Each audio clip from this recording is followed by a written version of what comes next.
Well, but these.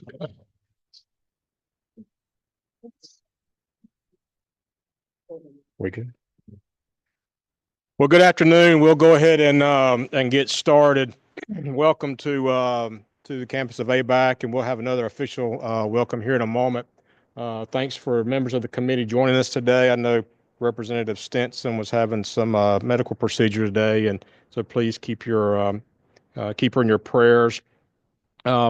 Want to say thanks to Scott and Bridget for helping us set this up today here on campus at ABAC, and really appreciate the opportunity to be here.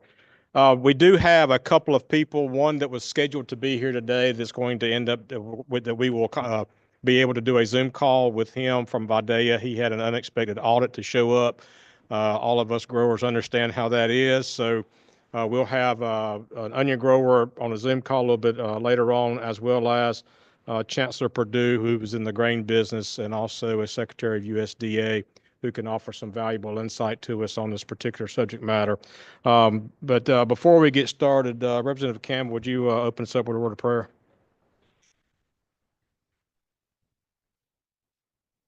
This country, we just think that we can get together and do your work, and pray that we divided, that you guide us in all that we do and say, and just be with us and bless this meeting in Jesus' name. Amen. Amen. Well, thank you. And so I don't know who wrote this piece of legislation, Mr. Chairman, but the House Study Committee on the Exchange, Storage, and Coverage of Agricultural Products, Grain, and Livestock will officially come to order. Should have done that to start with. But with that, President Brundage, if you will come to the podium and give us a few comments, and welcome, and thank you for having us on campus today. Well, absolutely. And good afternoon. And thank you for being here today. And you heard, my name is Tracy Brundage. I'm the president of ABAC, and we're honored that this important meeting is being held at the Georgia Museum of Agriculture. And this museum is one of the many things that makes ABAC unique. Each year, this museum hosts 40,000 visitors and provides our rural community development and agriculture students who work here with an opportunity to connect with the next generation and help them learn about where their, food, fiber, and shelter comes from. So we're very proud of that part of our mission. We appreciate the important work that you are here to discuss, because it aligns in many ways with what our School of Agriculture and Natural Resources focuses on every day: researching and implementing the best practices regarding warehousing and bonding policies in agriculture is a necessary part of the larger agricultural process. So bottom line is it'll benefit our producers, and that ripple effect touches all of us. So I'm sure that many of you are familiar with ABAC, but every time I get to speak to a group, even if it's alumni or those that visit our campus regularly, I often hear that they learned something new. And the good news is that there's a lot of good news on our campus. And despite the challenges facing higher education today, I'm proud to say our enrollment increased this fall for the semester for the second consecutive year. And after I arrived here as president in the fall of 2022, I challenged everyone at our college to do their part in increasing enrollment and spreading the good news and to tell the story, the ABAC story. And that doesn't begin or end in our admissions office. Faculty members, staff members, and students have their hand in that success. So this fall, we have 3,825 students pursuing one of our 14 bachelor's degree programs or our 3 associate degree programs, and all at an affordable price and a very strong value proposition for those students. So we've evolved significantly over the years, but one thing that has not changed is our mission. And when it comes to agriculture, our School of Agriculture and Natural Resources has over 1,500 students and is the largest of our 4 academic schools. We have 7 baccalaureate programs that offer small class sizes, high quality instructors, and many opportunities for hands-on and learning. That really is part of our competitive advantage at ABAC, is that they get the opportunity to have that experiential applied hands-on learning. So we take great pride in complementing our students' educational experience sciences with networking opportunities and many other professional development opportunities. And as many of you probably know, our graduates are in high demand throughout the country. And as the world of higher education changes and agricultural technology evolves, we strive to find new ways to remain on the cutting edge. Our 7 bachelor's degrees within the School of Ag include agriculture, agribusiness, environmental horticulture, agricultural education, which, by the way, we are the largest program east of the Mississippi, second largest in the country, very close to being first in the country. The only program that has a larger agricultural education program is Texas A&M. Natural resource management, agricultural communication, and our newest major, agricultural technology management. We're doing quite a bit in precision agriculture. We recently cut the ribbon on our new agricultural technology building. It's a state-of-the-art facility that helps prepare our students for success after graduation. And if you haven't seen it, I'd like to extend an invitation for you to visit. It includes 7,500 square feet of demonstration and multi-purpose space and an 8,200 square feet simulation lab that supports the large-scale equipment necessary for modern ag technology. It's really just one more thing that sets ABAC apart and further establishes us as a leader in agricultural education. So again, getting back to the whole idea of what makes us distinctive and unique and our competitive advantage of that experiential learning side of our mission. And we take a lot of pride in that because we know how critical it is for our students to be work ready upon graduation. And when I use the term outdoor learning labs, I'm talking about our 400-acre J.G. Woodruff farm that includes cultivated and grazing land, as well as a greenhouse and turf grass teaching and research plots. We also have 2 beef units, our 944-acre Langdale Forest, our 9-hole Forest Lakes Golf Course, and of course our horse stables, in addition to the facility where you are today, the Georgia Museum of Agriculture, which has employed over 700 of our students over the years as student workers here in our Destination Ag program, as well as many of our other programs. Students can come to college. They can bring their horses. It's just really a really neat, distinctive experience. I'm also proud to say that in 2019, our dining hall became the first college in Georgia to partner with Georgia Grown, and we support as many local agribusinesses as possible. And the Georgia Grown team assisted us with making connections with our local farmers, and it reminds our students, again, where their food, fiber, and shelter come from. So after being in South Georgia now for a little over 2 years, but agriculture has always been a part of my life. I grew up in rural Pennsylvania where agriculture was central to everything. And in early adulthood, I lived on a small family-owned farm where I developed a deep appreciation for the agricultural industry and the people who dedicate their lives to it. My experiences living in small rural areas and on the farm helped shape much of who I am today, instilling those values of hard work, resiliency, and a deep connection to the land. So we have other 3 fantastic schools of study at ABAC, School of Arts and Sciences, School of Nursing and Health Sciences, and our Stafford School of Business. And I can tell you as much about their programs and accomplishments and the exciting careers that their graduates are moving into.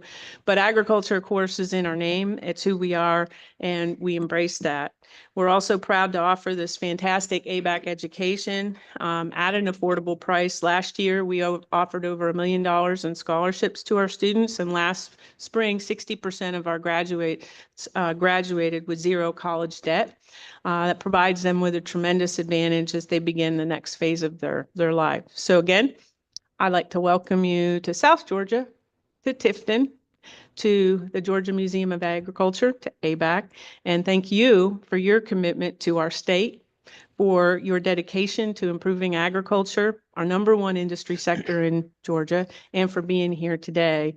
The work that you do matters, and we appreciate each and every one of you. So thank you, and enjoy the rest of your afternoon.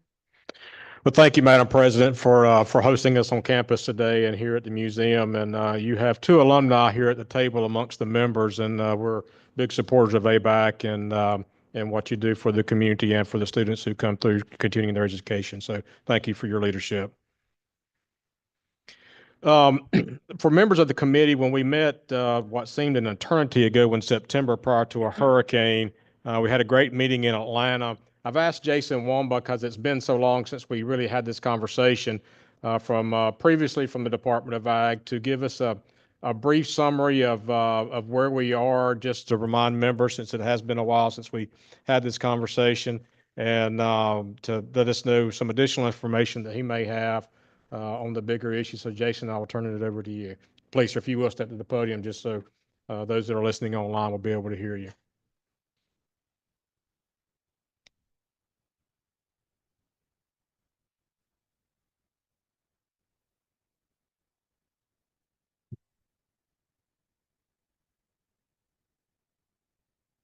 All right, good morning. I appreciate everybody coming.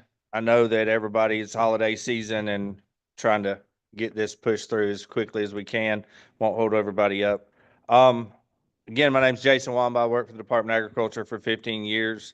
I chose to stay on as a consultant to help push this through and help kind of guide and consult with my experience in the warehouse and bonding division. There's been a exponential increase in entities becoming insolvent. I wouldn't say completely insolvent, but it would start with a slow pay.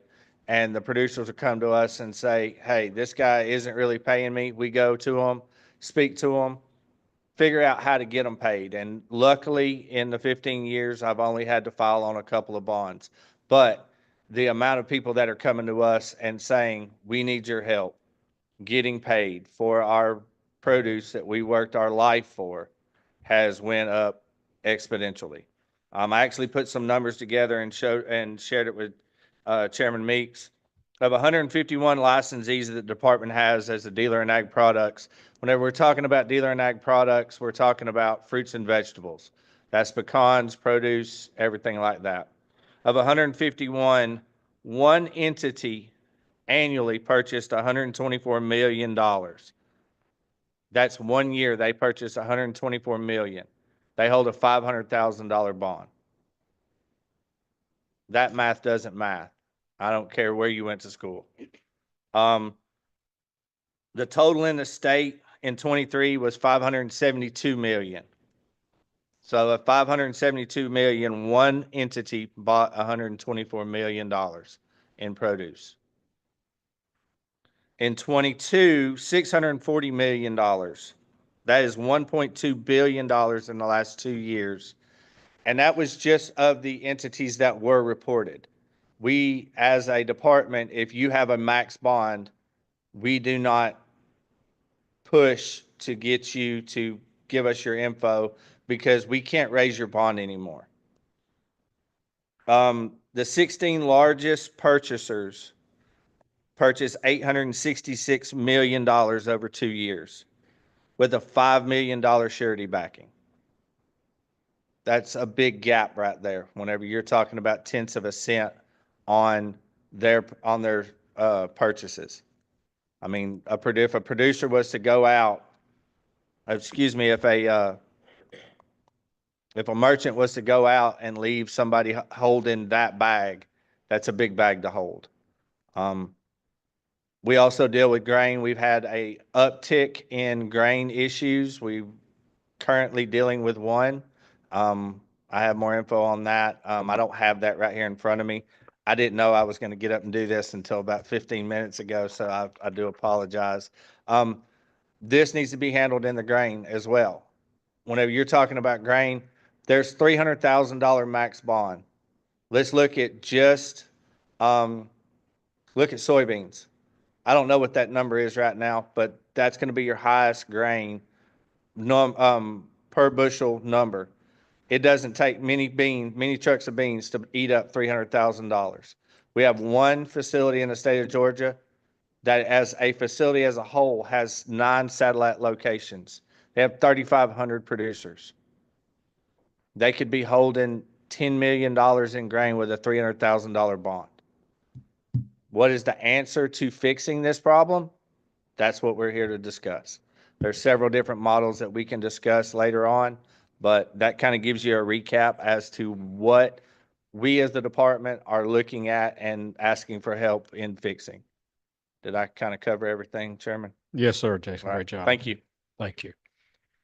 And I did spring that on him last minute to ask him to give us a recap, just because it had been so long since we had this conversation in Atlanta back in September.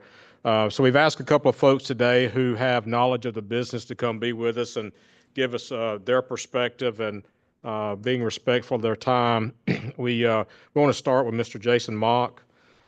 Jason is South Georgia Banking Company, and spoke with President Glenn Willis and some others just in kind of in general to say, okay, from a banking perspective, can you give us some thoughts on how what we're doing here will impact your side of the business and loaning money for producers and or brokers. So Jason, thank you for being with us today. We know you have a funeral to get to in short order, so we'll turn it over to you.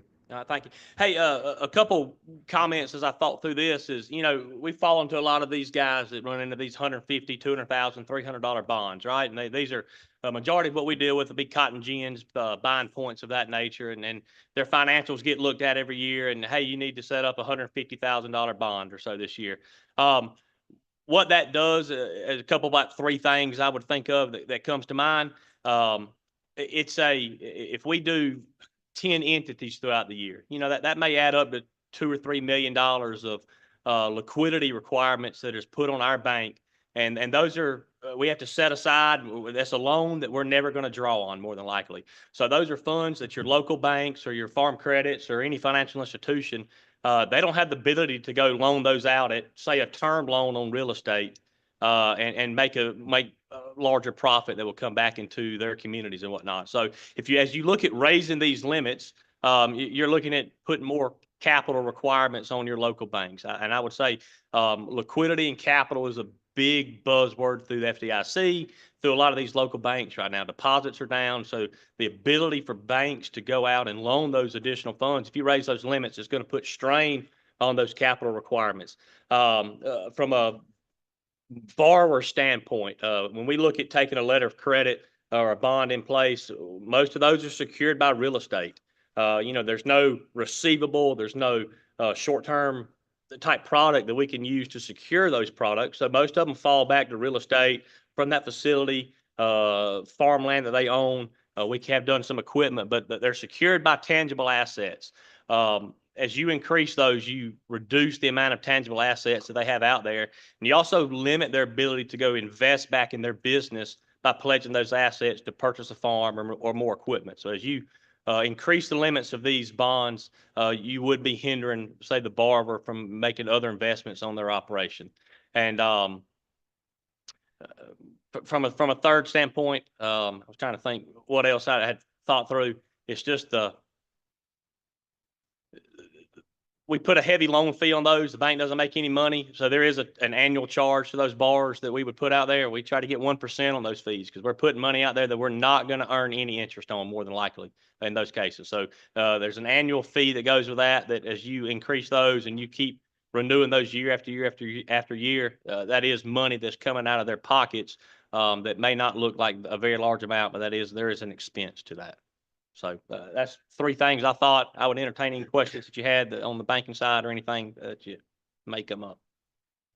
Any question from members of the committee? Chairman Dickey. Thank you, Mr. Chairman. I hear you clear about cost. Yes. So increasing would not be worth cost of, I guess I'm asking you a solution.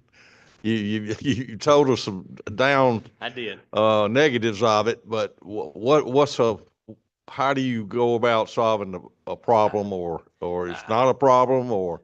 His numbers, I'll say this, his numbers are a problem. If you think about it, I did some quick math before I came up here today, and I'll say this, had limited information coming into this, but a 40,000 bale cotton gin down the road, they're going to touch $14 million worth of cotton this year. So you're going to fall into those same numbers that he is going through about.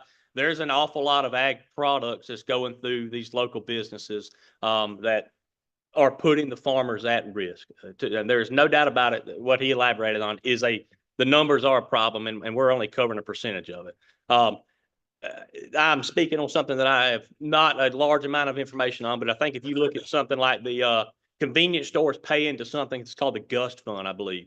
And that's where if they all pay into that as they buy these convenience stores, and it covers environmental risk with underground storage tanks. So I would wonder what type of fund it could be paid into by producers and buyers that could possibly be built up over these years versus one producer having one line of credit set up, and it just goes for a year and then it's set up again, and it covers that. Really, a line of credit of these bonds is going to cover one incident, I would assume. So, and the fees that they're throwing away or they're paying to set that up to cover one incident, it's not reoccurring. We're not building up anything. So is there a fund or some numbers that could get close to paying into that if you establish some type of long-term program to help with that? Mr. Leverett. Thank you, Mr. Chairman.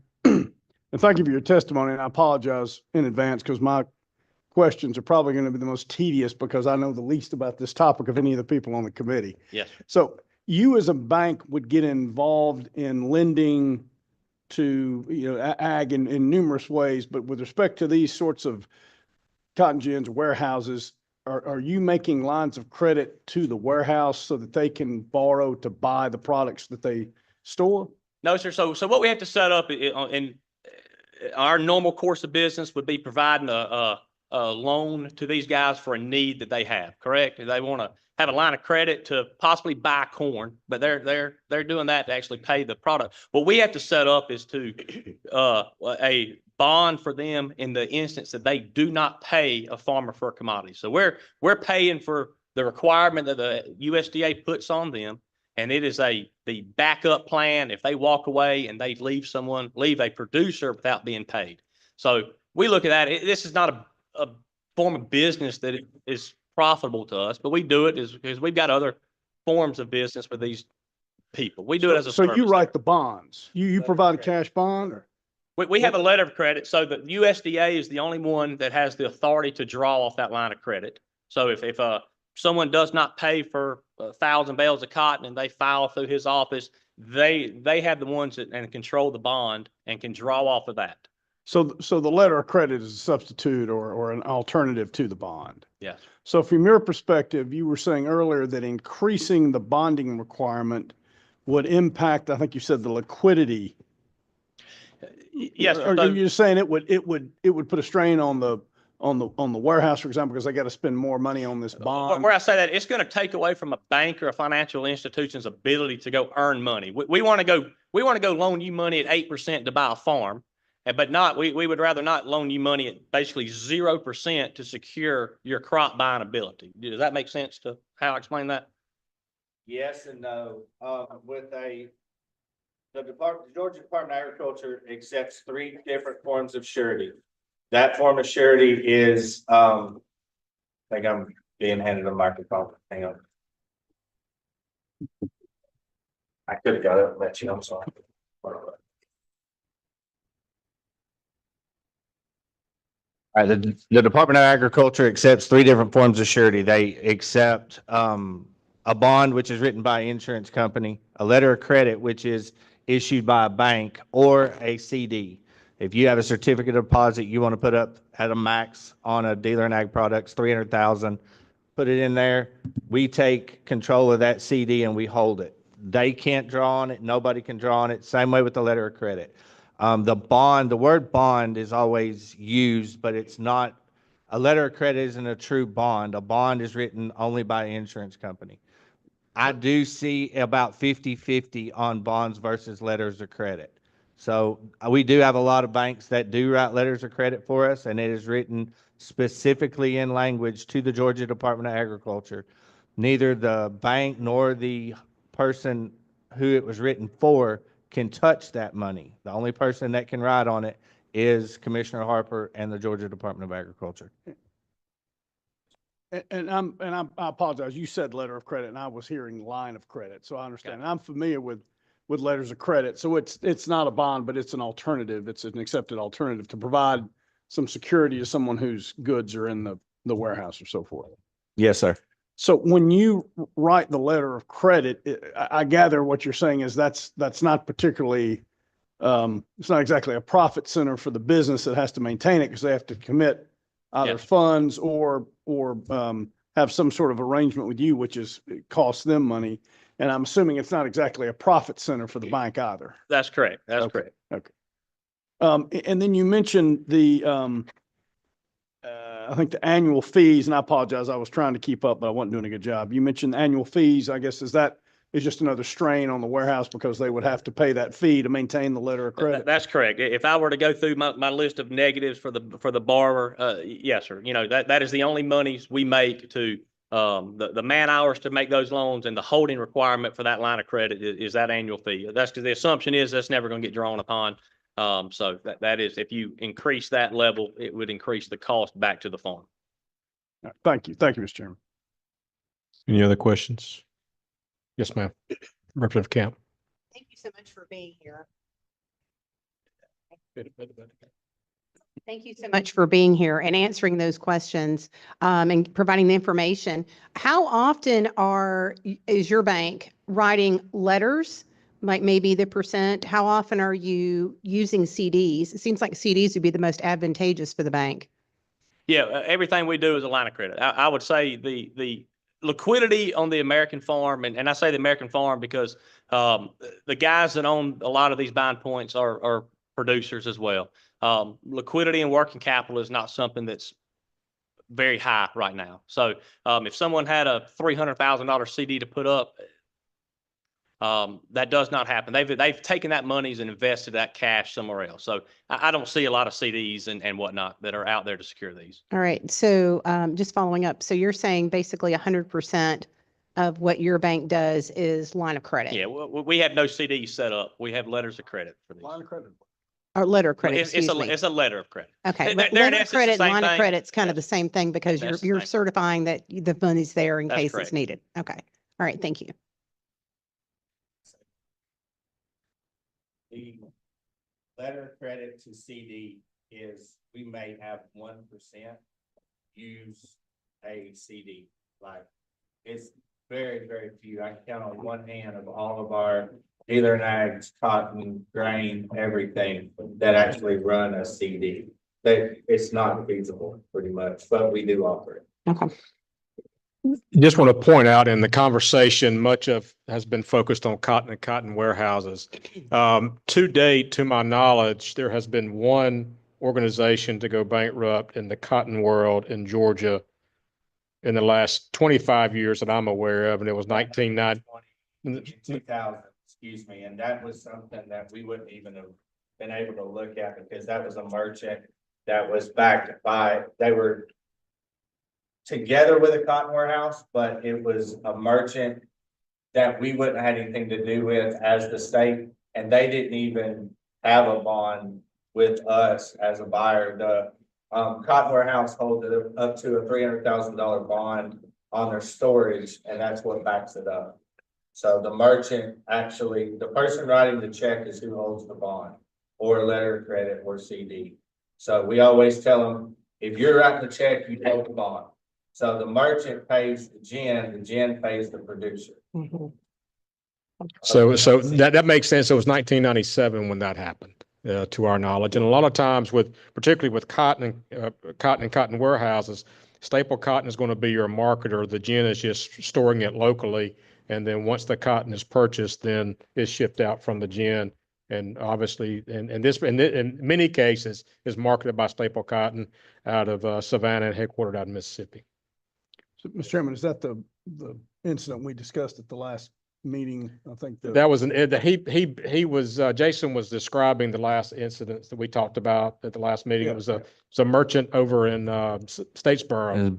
Brooklyn, yeah. Yeah, in Brooklyn that had sold a bunch of cotton and never paid the growers. And in that case, the federal government compensated $5 million. The state kicked in $5 million and paid that out to the producers from that incident. So just one other. Yes, Mr. Leverett. So if I could ask, is it Mr. Mock? Yes, sir. So you've referred to letters of credit as well as lines of credit. Do you when you issue the letter of credit, do you obtain from the the company on whose behalf you're issuing the letter a line of credit from them so you can draw on that? If you have to- Yes, sir. We established a letter of credit, but it's a I use the same word. It's no different than an operating line of credit, but it isn't actually a letter of credit, which means the state of Georgia is the only one that can draw on that. So the outward facing instrument is the letter of credit, but between you and the person who It's- you're issuing it for, you've got a line of It's credit. basically a line of credit, yes. So that if it gets drawn on and it basically becomes a loan to That's that exactly right. party. It's if it were to be drawn upon, it is a loan that we have on our books. As the singer said, it's all coming back to me now. I sort of remember a Yeah. little better now. Thank you. Thank you, Mr. Chairman. Thank you, sir. Any other questions from members of the committee? Mr. Campbell? So, hello, Yeah. okay. So they have to be bonded, right? If you are writing a check to a Georgia producer, period, you have to have a license and a bond with the state of Georgia, yes. Okay. So the issues you're seeing now, maybe more than have been in the past, is it simply because the bond's not enough? Yes, sir. It's, the bonds are not enough in the state of the economy. A lot of, I'm trying to think how to word this. Best business practices are not being taken advantage of, and they are slow paying or no paying producers. And the bonds that we hold right now are not enough to cover the purchases. Whenever you're dealing with laws that were written historically, and the prices now versus then don't even touch each other. Like, they're not even in the same ballpark. Whenever you're talking about, like I said before, beans, I could look it up and tell you what the bean price is right now, but it doesn't take many truckloads of beans to eat up $300,000 in beans. And we can just put X commodity on there, and I can do the math for you and tell you how many truckloads of corn, wheat, beans, whatever, to eat up 300,000. And that 300,000 has to be divided up amongst all producers owed. It's not a single, it's not you have $300,000 in coverage and you have $300,000 in coverage. We have a $300,000 pot to pay you out for. And if you brought in 100,000 bushels at $13, that's a lot of money. That 300,000 won't touch. I hope that made sense. Thank you, Jason. Any other questions? Well, thank you, sir, for your time today. We appreciate you being here and offering some guidance for us. We may circle back up with you if we have any further questions to give us guidance as we move forward from here. But thank you for your time today. Mr. Will Bentley, Georgia Agribusiness Council, if you'll come on up, please, sir. Thank you for being with us today and offering some comments on how we can solve this. Well, thank you, Mr. Chairman. I don't know that I have any comments to help you solve this, but I am happy to introduce maybe your next speaker. But I did want to thank you, Mr. Chairman, members of the committee, for meeting on this. Will Bentley with the Georgia Agribusiness Council. And this topic is extremely important to our membership. We have a diverse membership across all specters of agriculture, from the grower and farmer side to warehouses, gins, you name it, is a part of our industry, as well as brokers as well. So we want to be a part of the conversation, been working with Woody and the Department of Agriculture and this committee as well to try to come up with where y'all need to land or what you're looking at as a committee and what may be impacting our farmers. From our standpoint with the Agribusiness Council, we don't have any recommendations at this time of what we'd like to see, but would continue working with the Department of Ag and y'all to kind of figure out what is right for the producer, because ultimately none of our other businesses can exist if the grower is not in business. So we want to make sure that they're protected first and foremost. And then also from a lot of our membership, it's not as big of an issue, but we do see folks from out of state and other areas coming in And typically where we've seen some issues, that's where it's been, in my opinion. So, my real job though, besides giving you the great recommendations there, Chairman Meeks, so is to introduce your next speaker, which is our chairman of our board. So my boss, Mr. Bill Brim. Mr. Bill is local to this area. Many of you already know him, as the co-owner of Lewis Taylor Farms and also as our chairman, and also a part of a lot of other organizations, Georgia Fruit and Vegetable Growers Association and many others, big supporters of a lot of that. I started writing down all the commodities that he grows so I could properly introduce my boss. But after about 20 different commodities, I kind of stopped. But the top ones, I guess, being peppers, cucumber, squash, eggplant, strawberries, peanuts, cotton, pine trees, and about 20 other commodities listed there.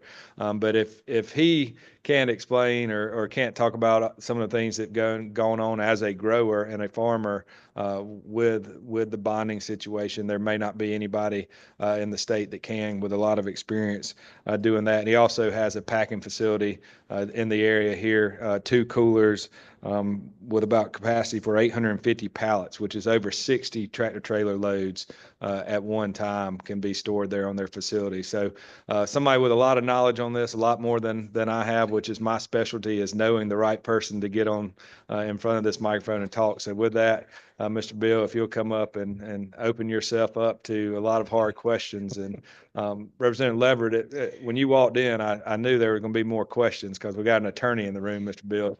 So be careful. Told the man to steal himself. Thank you, Will. Mr. Bill Brown, thank you for being with us today and sharing your perspective on this important issue.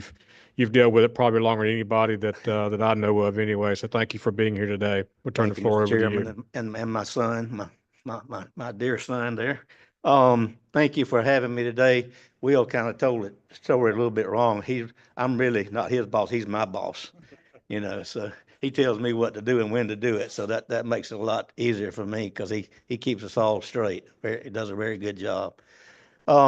Talking about this, there's kind of something that was dropped on me about last Thursday, and I hadn't had a whole lot of time to think about it, but I'll try to give you some ideas of what's going on in our industry. You're supposed to have a bond. In our industry, I would say that you have 50% of the people that are buying produce that do not have bonds, period. That's a real problem. And then what they do, if they do have a bond, they start out with the smallest bond that they can buy. And then if you start to increase their bond, then they change their name to another company. So then they go back to that smaller bond again. So the produce industry is really at risk worse than anybody I know, because the customer that buys it, he's selling it to a customer. And if I ask him to tell me what he's selling it for, he's going to say, oh, he can't divulge what he's selling it for because his customer would not like that. So he don't want to cause his customer any problems, or us to call his customer to find out really what he sold it for. He may be wanting to charge you, say he's charging you 8%, but in total, it may be 12% he's charging you what you're paying instead of the 8%. Well, the bonding issue comes back into it too. You'll have a guy come out of, well, I'll just pick on Florida. You have a grower coming out of Florida that actually comes up and gets a farmer to grow something for him. That farmer most of the time doesn't even think about a bond. He's just worried about who's going to sell his product to make a profit on it. Well, that's not the case a lot of times. Lots of times these growers come in, they pick these farmers, they know that they need money, and so they'll advance them a little bit of money to get him started, and then they take advantage of them, and they leave them out in the cold. They'll let you, if they have a $10,000 bond, say, they'll take that customer, and that customer, he sells it to his customer. Well, when he gets above that bond, that farmer doesn't get paid anything else. So he's stuck with whatever else. Then that grower, the producer or the broker, goes out and leaves the country and takes all that money with him. So it's a real hard issue to try to pin down. And I know you probably had a hard time trying to figure out how to do it. If you do, you're going to be a smarter man than I am, because I've done this thing for 37 years and I hadn't figured it out yet. But the only way I figured it out was I set my own sales company up. I do my own sales. And that's the way I protect myself. That's the best thing I ever did. It took me 20 years and being so dumb that I was to figure out how to do it, well, to make some money. But these guys that come up here, they're brokers. They just open up a brokerage company. They're taking advantage of lots of people. And you never hear about it. But since I'm in the greenhouse production business as well, we grow transplants for a lot of these farmers. And the farmers will call me and say, hey, this guy says he's going to sell from me. Do you know him?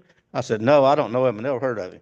He said, well, if something happens and he can't sell my product, well, will you help me sell it? And I said, sir, I sell my own stuff, but I'm not in the business of trying to sell somebody else's stuff. I have enough tough time trying to sell my own product. But and we're always juggling figures and things, and I'm sure Robert has had some of that in his past years as a peach grower up there, that people just will not pay you.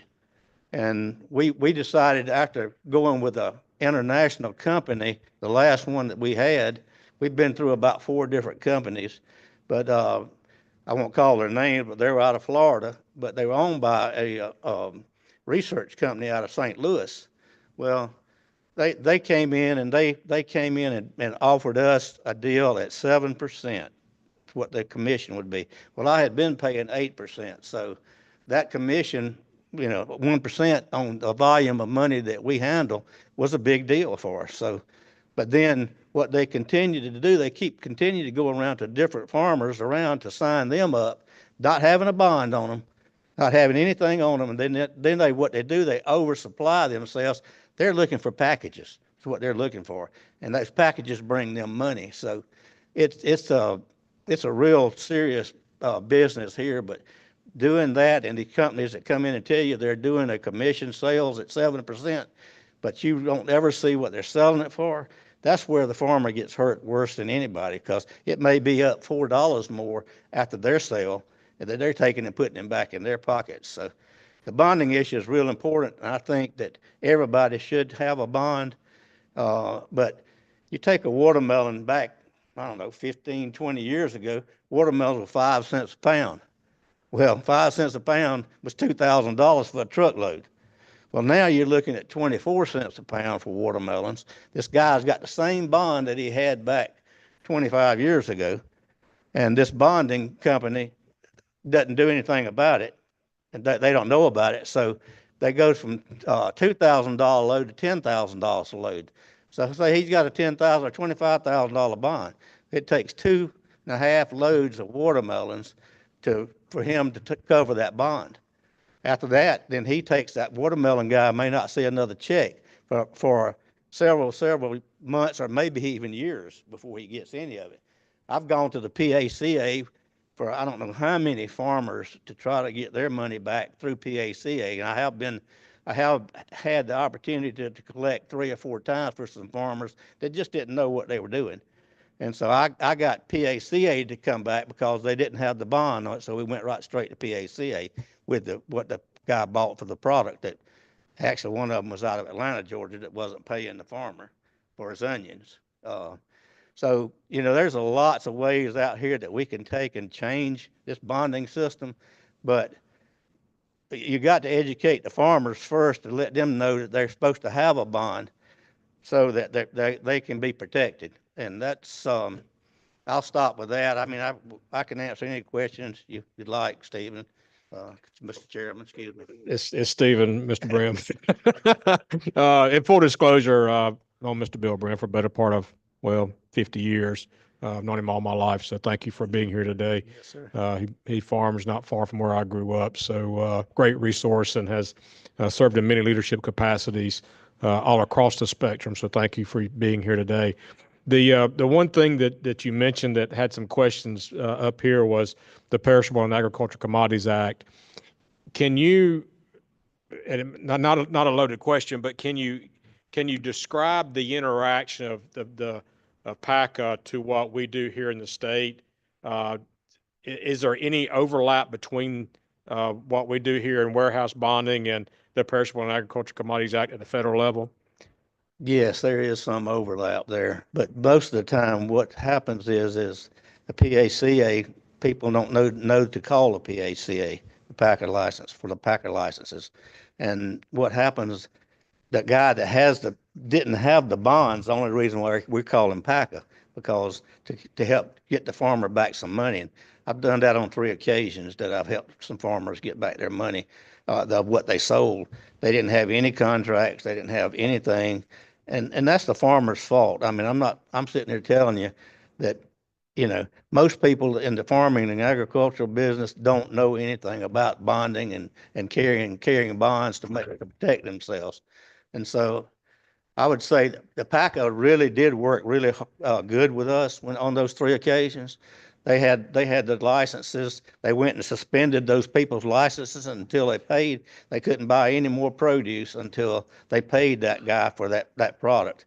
And we actually stayed on top of it until they actually paid the 3 guys. They got their money out of it through PACA, but there was no bond. So they did receive their funding from federal government or Yes, sir. or It's some from other? the PACA. You pay into a PACA license, just like you would your bonding thing. You pay for a PACA license as well. So all that money that they collect for those PACA licenses, then they turn around and they'll issue it out to somebody that's been mistrusted or whatever, however you want to say it. Right, and for the benefit of the members of the committee that may be scratching their heads on how we do things in our world, so to speak, in agriculture, Mr. Brim, isn't it one of those things that 50 years ago, many of the growers were taking watermelons up from this area, Cordele, that would sell watermelons there at the Cordele market. They would receive their payment before they ever drove off. In many cases, again, it's a truckload, $2,000. Today's not quite that way in the way that you market products and many other growers market. Is that not correct? Yes, that's correct. I mean, you got most people now that go direct with brokers. They don't haul them to the Cordele market. I mean, there's still some that go to the Cordele market, but nothing like they used to be years ago. But your most of them- relationship with that broker may be on a telephone and you may never meet him. Is that correct? That's correct. Yes, sir. Okay. All right. Very much so. But a lot of the brokers, they'll come into a guy, everybody's looking for a broker to sell their product. And lots of farmers, bless their hearts, they go out and they'll plant a watermelon crop and not done any marketing whatsoever. So once they do that, then they're at the mercy of whoever. So they find out these brokers, they're out looking for the growers, and then they know how to go up to them, and they may give them a little bit of a free money up front to help them spray their crop. Nothing what the crop's worth, but I mean, just say $10,000 or whatever. And then they come in, they start buying all these watermelons, and he'll pay him for the first 10 or 15 loads. And then after that, he's met his bondage fee. And then after that, it's all gone. After that, they don't pay him anything else. So it's not as bad as it used to be. I will say that, because most of your big watermelon brokers now are bonded, but the smaller ones that come in at these day after day, or come in at night and leave the next day, they're the ones that you know. All right. Thank you, sir. Mr. Leverett. So, Mr. Chair, is PACA then basically sort of a federal fund that's established? From against which the you way can that make I a understand claim? what Mr. Bill is saying is that the Perishable and Agricultural Commodities Act is federal. And That's right. what I understand you saying is the funding that was then paid back to the growers from the 3 instances that he described was refunded from the federal license that those growers had purchased. Yeah, PACA takes in these license fees for everybody. You know, if you're growing produce, you should have a PACA license. Matter of fact, I just filled mine out I think about a month ago, and sent it back in that I'm a member of the PACA. So I can go to PACA. They have attorneys up there. It's really what it is, and they go to these guys, say, hey, they just say Dickey Farms didn't pay a peach grower for his product. Well, then they go to Sticky Farms and say, hey, we're suspending you. You can't buy any more or sell any more product until you pay this man. And that's generally an attorney with a packer that's calling him and telling him that. So I think I was mistaken. I thought it was almost like a fund or a bond substitute where the farmer could actually draw money, make a claim. It's No. more a mechanism by which pressure can be brought to bear on the person who's supposed to pay the farmer, so they in fact do pay. That's right. Yeah. And What- if that guy doesn't pay him, then they're out of business files within suit that against commodity, I guess, anyway. That's right. They're out of business. One other question, Mr. Chairman. Yes, sir, Mr. Lever. Ms. Bill, you referred to, I can't remember the expression you used, but it's sort of when someone had gotten up to the value of the license or had exhausted not the license of the bond. Mhm. Are you saying that if one of these brokers is in a position where they're liable for an amount of money in excess of any bond they've produced, they just stop paying because they figure the farmer's going to make a claim on the bond and they'll just get the bond amount? Well, Or am I I think I may misunderstand how the transaction. just say that the broker comes into this farmer's got watermelons. He's got 200 acres of watermelons. Well, he's got a $10,000 bond. Well, he's going to pay up to that farmer until he gets to where he gets over that $10,000 bond. Once he does that, then he's free and clear. There's no claim on the bond at that point. Well, the bond is claimed. Yeah. Bond will be claimed $10,000, but he owes that farmer $300,000, $400,000, $500,000. So it's, I mean, it's a lots of money. It's a lot different than years ago. And like I said, when you had 3-cent watermelons or 5-cent watermelons, and you've got 25-cent or 30-cent watermelons now. So the bond is real important, but if you get too high with the bond too, then your brokers won't come to Georgia.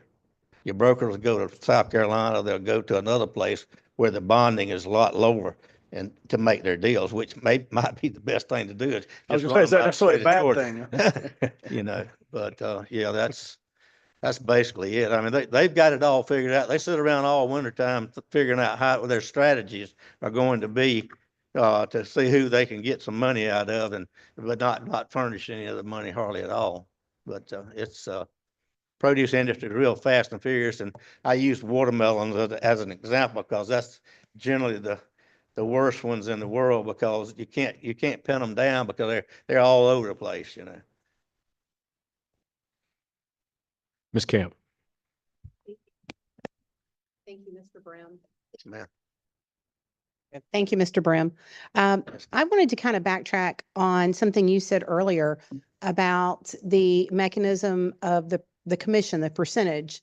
So and maybe just clarify this for me. So there are instances where a farmer is working with a broker. The broker is supposed to pay 8% or 10% or whatever is agreed upon. But there's no way for the farmer to ever find out exactly if that percentage was accurate because they don't know what the final sale price was to the end user. That's right. Okay, that is It's crazy. crazy. Yes, it is. But what they'll tell you is, and I've had companies do it to me too. I mean, they'll tell you that you're paying 8%, Mhm. you know, on the sale, whatever the sale is, we're paying them a commission for selling it at 8%. Well, if they sold it, say they said they sold it for $10. Well, they really sold it for $14, but when it comes back to you, they're showing $10 on the invoice. Well, But- they've occurred $4 more out of the sale, that no commission is taken out of that goes directly straight to them. Well, yeah, Representative Leverett just kind of hit the nail on the head. How can anyone legally do that business-wise? I'm a real estate broker and all the parties know exactly how everyone's compensated, who's involved in the transaction, and we know what the sales price is. And that's not the case with commodities, you're saying?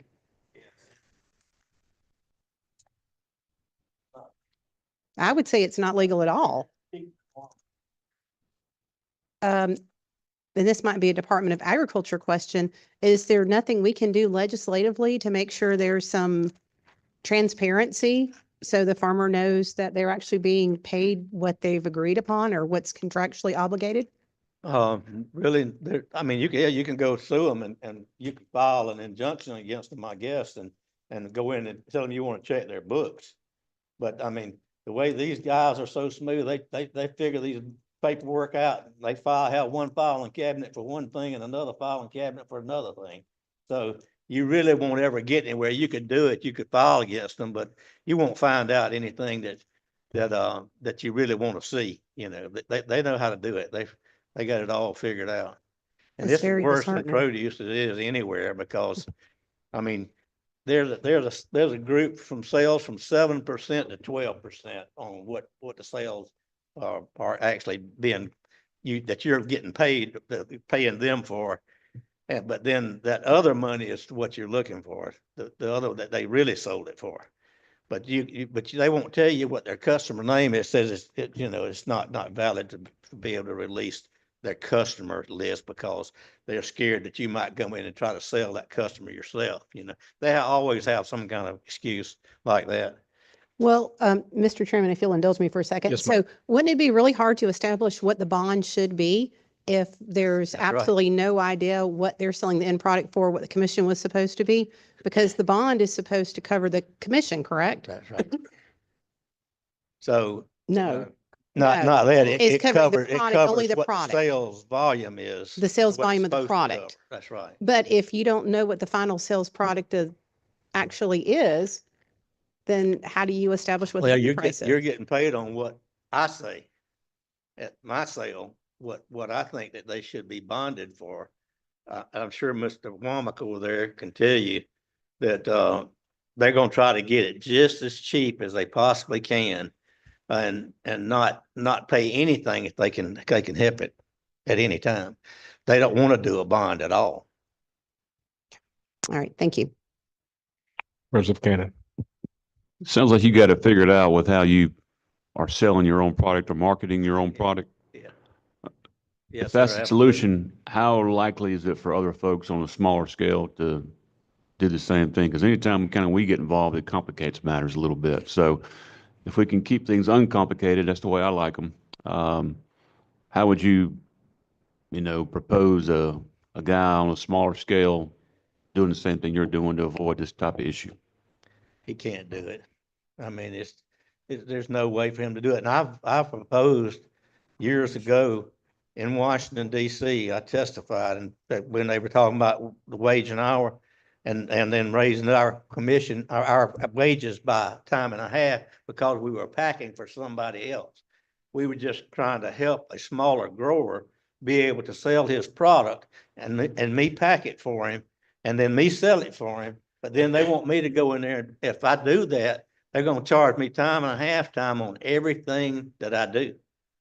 So I can't do it. I would love to help other growers and buy from them and do things. But if it goes into my cooler, I got to pay time and a half time on it. And I'm just not going to do that. Time and a half time. My wages are already high enough as it is without time and a half time being added to it. So, I mean, I don't know whether y'all realize, but the A-word just went up to $16.08 this last week, or January 1st, which is 33 and some points of, that has been raised in the last 3 years. And we just don't know how we're going to continue to do it with that kind of increases. Who else gets a 33% increase in wage rate in 3 years? Does that happen to the lawyers? We just charged the same thing we did 25 years ago. But the solution that you discovered was taking it in your own hands and doing it yourself, basically. Oh, yeah, absolutely. I thought even a smaller grower, if he could do it and do his own sales, I mean, they can sell to other brokers is what they wind up doing. Instead of going to retail like I do, to Kroger, to a Walmart, to whoever, then they go to a broker. And so when they go to that broker's going to take his cut out of it before he sells it and he's going to take it away from the farmer. And so the farmer's not getting his full potential out of it because of the broker is going to take his cut out of it before he sells that product. And then he's probably going to come back again and tell you that, you pay me that 8% on this product too, but he's already got his cut of what he sold. He didn't told the farmer he's, he's done that, but that's the way it happens. I wish there was a simple answer to it, but it's just not. Smaller growers, Georgia's got one of the best produce industries in the country. Our climate, our weather is conducive to growing a good product here in Georgia. But we don't have enough people that do their own thing to make it work right. I mean, you got too many farmers out there that are losing money instead of making money on produce. Well, I imagine the 1608 is going to be the final nail for a bunch of them, especially on the produce side. Yes, sir, it sure is. I don't know how we're gonna do it. It's just, I mean, I don't know who's running the U.S. Department of Labor up there, but they don't know what they're doing. I mean, no other company or agricultural industry or anything in the world has gotten a 33% increase in 3 years. Maybe they need a window in their office where they can see the real world. Yeah. Mr. Leverett. Just real quick, so the brokers required to post bonds as well? Yes, Thank sir. Supposed to. But a lot of them don't do it. I mean, it's just, and I'm sure Mr. Wamba can tell you, I don't know how many he's got in there, but I'm sure that you, hey, go ahead. We have 152 on books that are buying that are dealer and ag products. That number is a minuscule amount that are actually buying. What I've told producers in the past is to ask one question. Before they sell it, are you licensed and bonded with the state of Georgia? If they say no and run, you didn't want to sell it to them in the first place. Every one of them, whenever I was with the department, had my card. I said, give them my card, tell them to call me. It's a very simple process to get licensed and bonded with the state. I've had it take 4 hours or 4 months. It's up to them as to how long it takes. But if they don't want to call us, you didn't want to do business with them to start with. That's the truth. I mean, and the problem is that there's so many farmers out there that are confronted by these brokers to grow stuff for, that don't even know that a bond exists.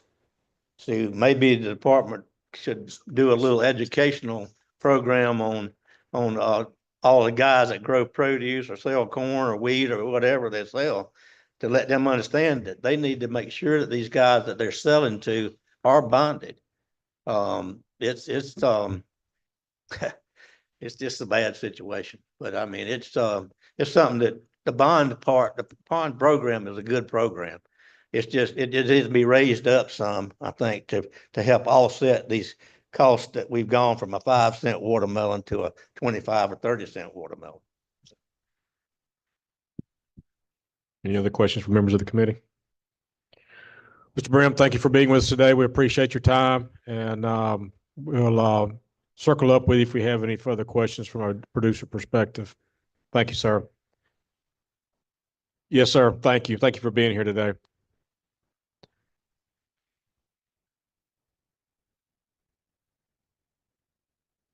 These available. Yeah, we got.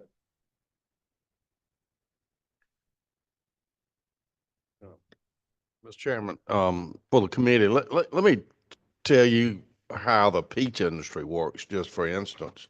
I guess different commodities have different situations as far as sales and things. The peach industry is involved over the years, but the situation now is we have pretty much 1 or 2 sales companies, agents that are actually Georgia companies that we contract with before the season to sell our product. And it's for a certain percentage around what Mr. Brim was saying. And we do, the growers do the packing and loading the trucks, but the sales group, and I don't call them brokers, they're sales agents that never take possession of or ownership particularly of the product of the peaches. They arrange the sales and the transportation and pickup and go straight to the Krogers, to the Walmarts, to the Ingles, to the whatever major chains. It could be small customers. It could be, anywhere in the country. They probably have 100 or more customers from the very large Walmarts and Krogers to a small one that maybe takes up one pallet or two. But they do the billing and receive the money and remit it back to the growers. And so when we start peach season, and it's a time frame, what worries, what our risk is growers, is the time lag between when the product gets delivered and when, let's say, the chain store or whoever pays the money. It's usually, it could be 10 days, it could be 3 weeks, 4 weeks, remit it back to our sales group, and then before they get it money back to us. Usually, most of our product that goes out, I don't get paid for 4 to 5 weeks. That's my risk. That's the grower's risk. And I'm depending on the credit worthiness of my sales group to make sure that they don't take off to the Bahamas or wherever out of thing, or something happens. Now I think they use some other credit tools to make sure they get paid as well. They guarantee us. I pay part of my sales commission to them is some guarantee, but I think they have a bond, and it's probably much lower than what it needs to be as well, just because of the inflation factor that we've gone through and for the amount of volume that they're selling. So that's our sales model, which I don't know whether that's unique or different or similar to what the vegetable folks are doing and onion people are doing. I don't know. You've got a better overall view of it than I do. You're pretty close. I know a lot of the produce world does still kind of contract their own, we'll call it. They'll go through it XYZ broker, and we only audit, we'll call it, for bonding purposes once a year. So whatever their highest month's purchase is what they're bonded for dollar up to 230 for produce. So with watermelons, we would take their July numbers. That's the peak of watermelon season. So their July numbers could be $10 million in July, but they're only bonded to 230,000. So, that's how we calculate their bonds and everything and figure out, but it's only once a year. Like this year they could buy 50 million, but last year they only bought 10 million. So there's no floating scale. There's no way for us to know off of last year's what they're going to do this year. So have you had cases, as Mr. Brim was saying, fly-by-night brokers come in today, gone tomorrow, show up at the end of the week under a different entity? Every day. They're called pin hookers, and I hate to pick on them, but anytime the state of Florida comes across my desk, it makes the hair on the back of my neck stand up because they're the world's worst of having pin hookers down there because they have such access to everything down there. They can come in and take a couple loads, pay for the first 2. I'm going to get this third one. I'll pay you in 30 days. Well, they're still waiting on 30 days. Pin hooking has been in this world and every world as long as the world has been around. I hope that answered your question. In every commodity. Every commodity. Cattle industry is the same way.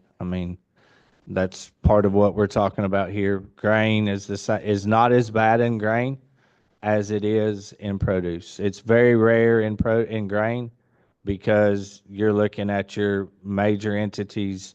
Your grain warehouses are the ones that are bonded on those, where your producers delivering grain to that warehouse that they've got contracted. Now, some issues that we've had is some end users won't pay the grain warehouse. Well, there's nothing we can do for that, and that's one question that has come up in asking different grain warehouses is you protect the producer from us, but who protects us from somebody else? And unfortunately, I've had to direct them to lawyers. I mean, that's all I can do by Georgia law. That's all I can do. Protection stops at the producer. So from what we've heard, produce, grain, and cattle are the top three in Yes, sir. commodities. Yes, sir. That- Cattle it isn't as much, but there are pin hookers out there, and we have to fall under the Packers and Stockyards rules, which is 30 days.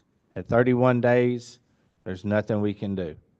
That's why whenever we're in the stockyards, we're telling them, as soon as you're not paid, my little joke is, if the hair on the back of your neck stands up, call me.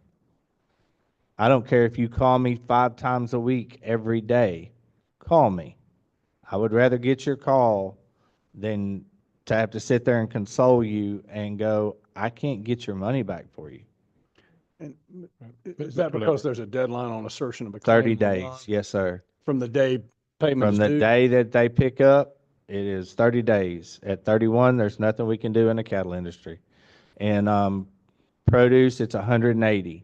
At 181 days, there's nothing we can do. And I know PACA standard on the bottom of the invoice is supposed to say 31, I think. I can't remember. It's 30 days, and at 31 you can file or whatever. And I know with PACA you have to pay a filing fee, and that's part of where they get their money. Is there's a informal and a formal PACA complaint that does cost money to the packer or producer, where with us there's no fees. So why the difference between cattle and produce, 180 days versus 31 days?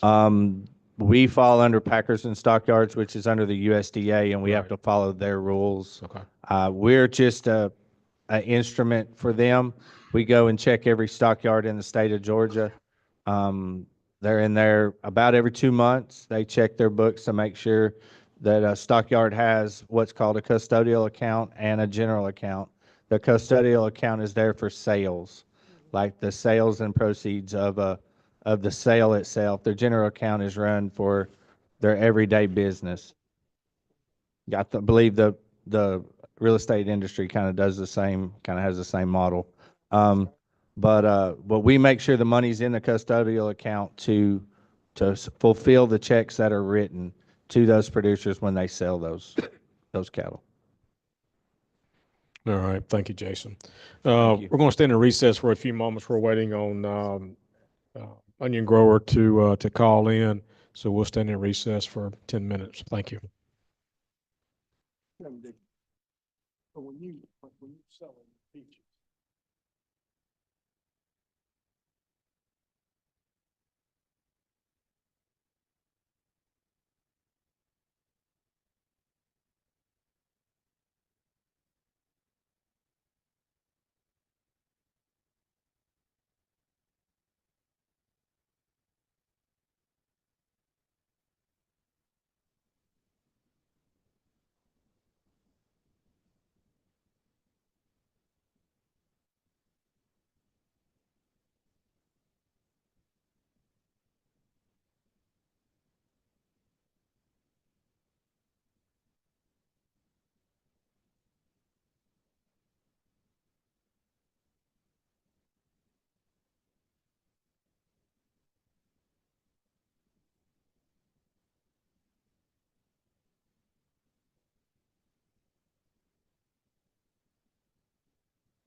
Oh my gosh.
We'll continue that conversation, but we'll call the study committee back to order.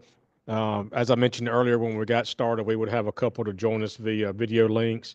Mr. Aries Haygood has joined us from Onion Country. I understand you had an audit today, so thank you for continuing to participate and understand that you were not able to be with us, but we will look forward to hearing from you. So what I'm sure that Will has shared with you areas that we're just taking a look at the bonding issues that growers have had with the uptick in some of the brokers not being able to pay for produce and or other commodities grown by growers. So having an opportunity to take a look at this issue and see how we can work to address it from a legislative perspective. And just appreciate you being with us today and offering some comments from your perspective. And we'll turn it over to you. Yes, sir. Well, I appreciate it. Thank y'all for having me. Will and I briefly spoke and, you know, I expressed to him, just the sense of, urgency or the fact that, you know, us farmers in general, we put everything on the line every day.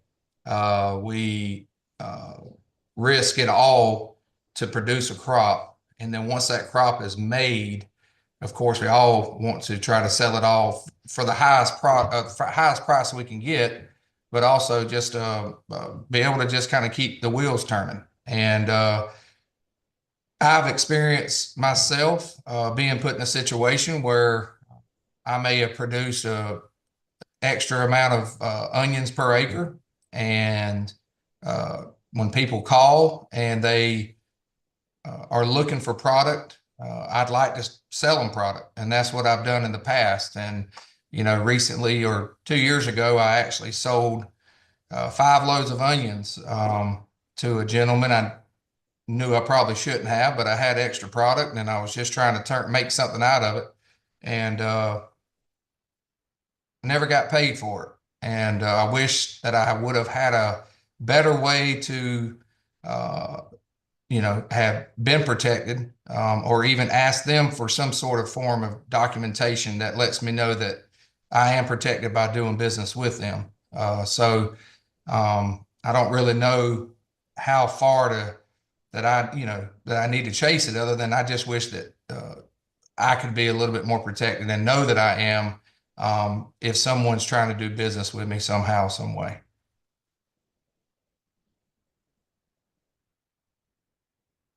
Well, thank you, sir, for those comments. And as we have had at least one other grower today come and talk to us, can you describe for us how you market your onions?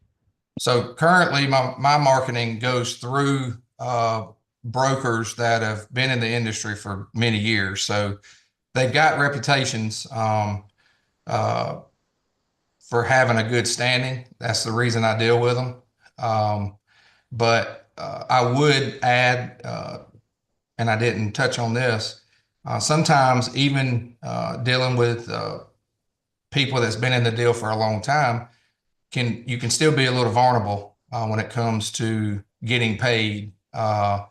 If the crop, it all depends on the crop sometimes. If the crop's not if you have too much product, that's usually when you're not going to either get your crop moved or the market's not going to be where you, it was told to you that it was at. So, most of our product is all, marketed through guys, either that live in this area, or my main marketing group is out of Texas, and they come at me with a very good reputation. But even then, I can still, if they woke up this year and just decided to not pay me, based on the way that the terms are, we ship around 20 loads of onions a week, and let's just say that each load is $20,000. The way that some retailers do business, they'll pay you between 14 and 30 days. So you can just imagine how much money we could put on the table if somebody just decided to walk off from us. So it is nerve-wracking each year, but I've got good relationships with this small group that I deal with. So is it a situation where you have found yourself that the ones that you haven't gotten paid for, or have not paid for a product you've sold through them, or maybe some that you haven't developed that relationship with? Yes, sir. Yeah. So yeah, that's correct. Okay. Any questions for members of the committee? Mr. Campbell? The brokers that you deal with, are they bonded? I'll be honest with you, I would not know. There's really, maybe that's negligence on my part, but personally, I don't know if they're bonded or not. I would assume that they would have to be bonded, but then again, I don't know what's required of them. Well, it's required, I understand, but it may not always be done. Yeah. Judging from our advice from the Georgia Department of Agriculture. Yeah. Yeah. All right, Mr. Chaz Cannon. Harry, it's good to see you again. How you doing? Hope Yes, you're sir. all right. Doing good. Hurricane messed you all up a little bit. I hope everything's going okay. But with Thank you. respect to being in the specifically the Vidalia onion area, does that have some kind of an impact on you, positive or negative, in terms of this, or if you weren't specifically under the Vidalia naming association? Yeah.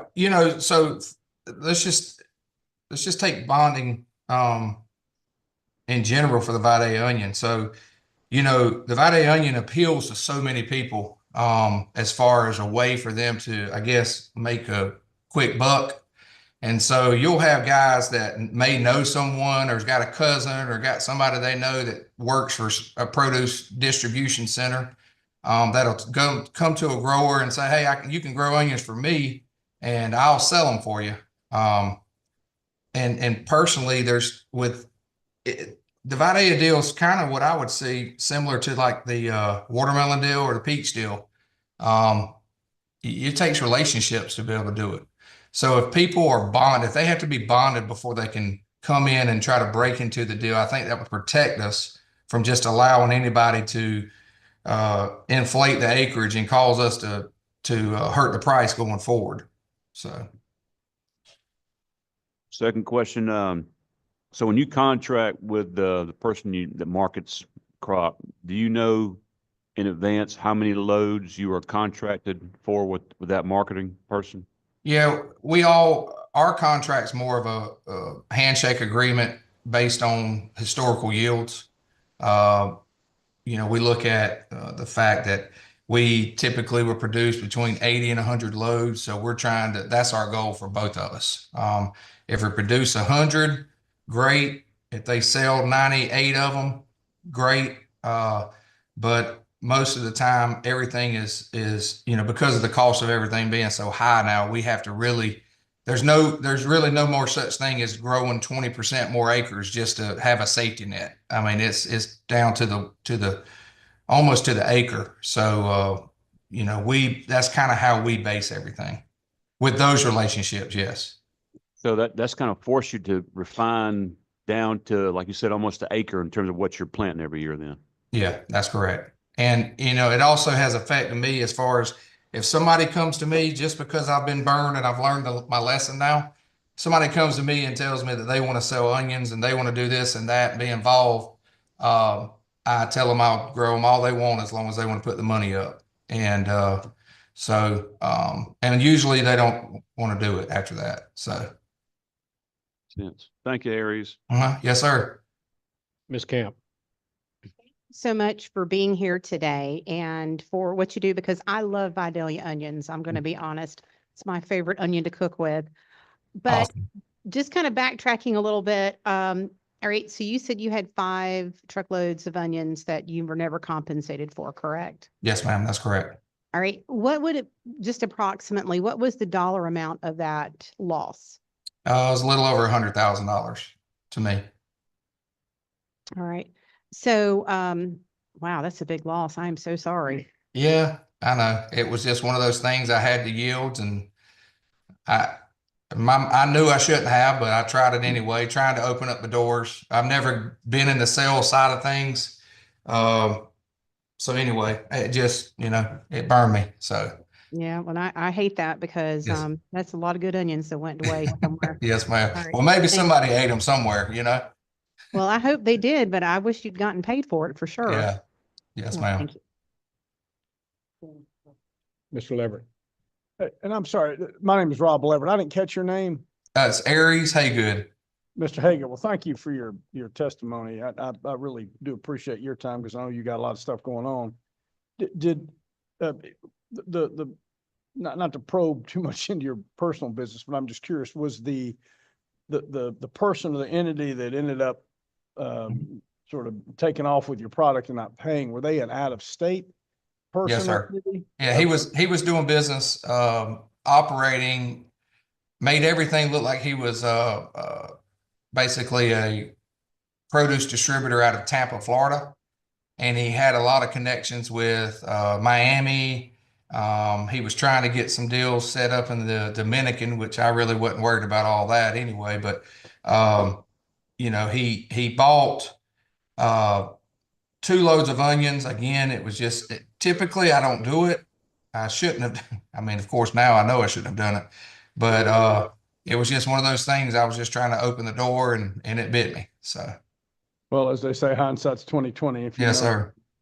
And is there any, in that situation, do you look at, did he ever show you any kind of licensing or bonding that he had, or was that ever a discussion? No, sir. No, never was even asked on my part. I mean, it was just, I kind of felt him out, felt good about it. And so I just proceeded with the business.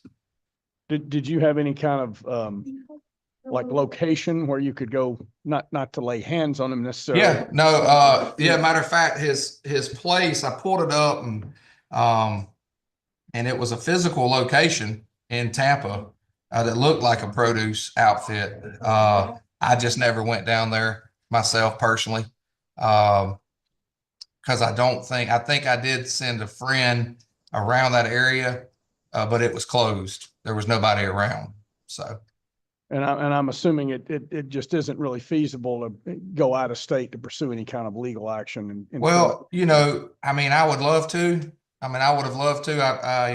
But I just don't really know how to even go about it, to be honest with you. I don't know, with it being out of state, I know you have to have, somebody within the state of Florida, I guess, to help do that. But again, I never physically saw the person. I really wouldn't even know who to tell them to go after if that place was out of business. Yes, So. I understand.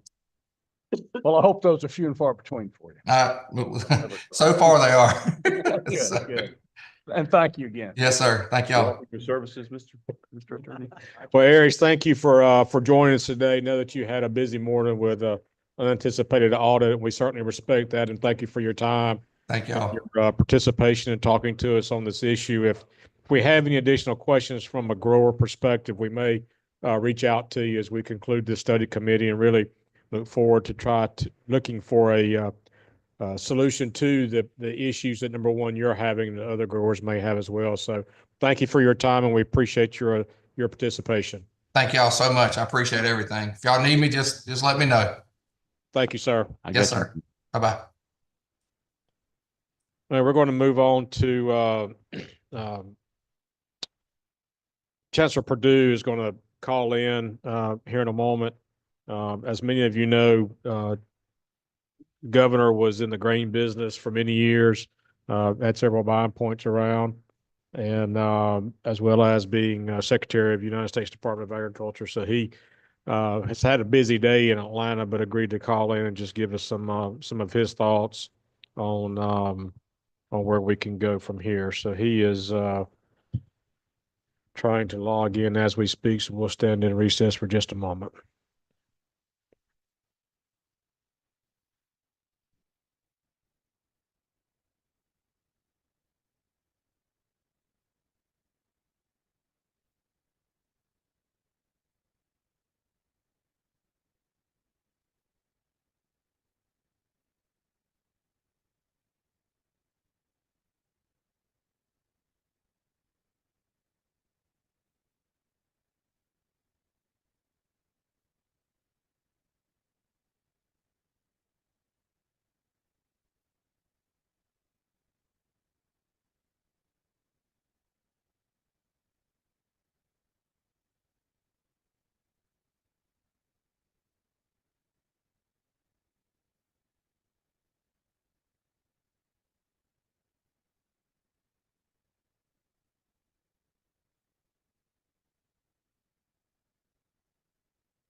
Chancellor, do we have you?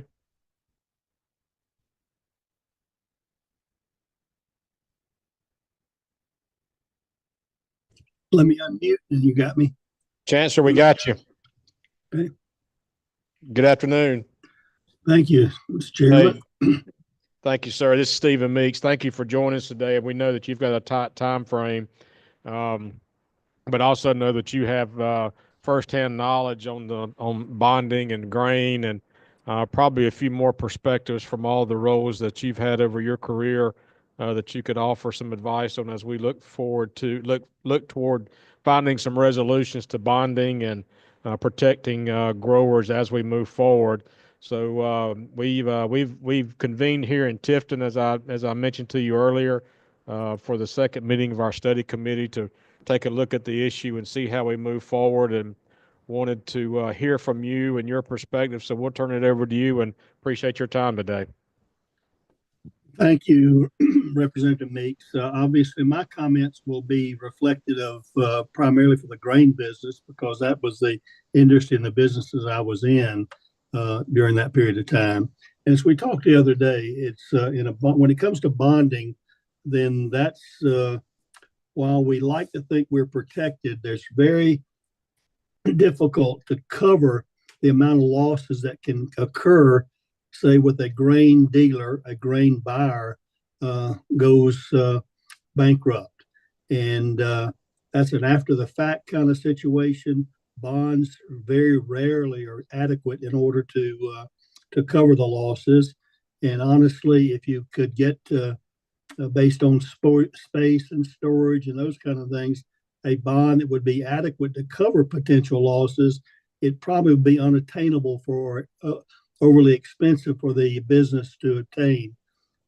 My recommendation, obviously different states have handled this different ways, but I think, again, I have not talked to Commissioner Tyler Harper about this, but I would recommend that we either employ, engage, or contract with serious auditors, forensic type agricultural auditors, in order to judge the vitality and the profitability of the business as they go forward, certainly on an annual basis.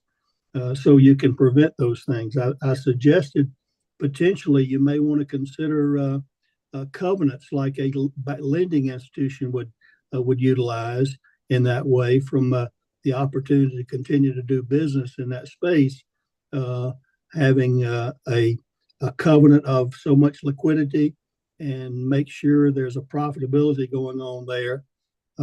We would always advise our customers, if you see a buyer paying way out of the market, then there may be a reason for that if they're not well protected. So there's also a huge buyer beware prospect here that we don't ever probably talk about enough, but farmers and those who trust others to sell to have a responsibility as well to make sure they're dealing with an organization that's financially stable. And we would do that in any kind of situation where we were giving over our money or our product, like grains or any other ag product, to someone who's buying, particularly in a storage situation, to make sure that they were capable of holding that and had the financial capability and financial expertise in order to handle those grains going forward. So I just those are my thoughts. I'd be happy to answer any other questions. We actually went with the federal bonding provision there going forward, which that was a more strenuous financial accountability than we were able to do in the state in that regard. And I felt more comfortable that way. I felt like our customers also valued that, but typically your customers don't feel comfortable asking about your bonding capability. They're assuming they're dealing with people of goodwill and honest. And for the most part, that is absolutely true. But occasionally when people start having difficulty where they're out of the market or have losses in their business, speculation, I think also I would recommend a strong audit regarding a balanced hedge position. Most of elevators that go out of business by speculating. For 40 years, we ran a disciplined hedging operation, which meant that our buys and our sales essentially equaled out. We use the futures market as a hedge, not as a speculative position in that way. And any good forensic ag accountant auditor could look at the difference by looking at the balance sheets of what is the position, open positions on that elevator's position on a daily basis that way, looking at the history of that. So those are the recommendations that I would have going forward. I'd be happy to answer any questions. All right. Thank you, Chancellor. Certainly appreciate your thoughts. Do we have any questions for members of the committee? Representative Camp. There we go. Thank you, Chancellor, for being with us today and for that great insight. Going back to one of the things you mentioned about the federal bonding provisions being more stringent, is in either or do you have to, does the state have to pick, or does a producer or an operator have to pick the federal bonding provisions or the state bonding provisions? With certain criteria, when certain criteria are met, you get an option to choose the federal versus the state. There are different criteria that affect each one, and we were eligible for both. I just felt like the financial stability and auditing procedure of the federal was better than we were doing within the state in that way. As I said, the bond was not necessarily any different, but they did the oversight they had from their auditors and the things that we would have to submit on a regular basis, I thought were more stringent and actually gave a better assurance to our customers that we were good operators. All right. Thank you very much. Representative Leverett. Thank you, Chancellor, for your testimony. This is Rob Leverett. I just was wanting to make sure I understood. Your first suggestion was that the state start sort of just begin a process where they periodically audit each of the at least of the elevators or some of the larger institutions for their sort of financial viability and their practices.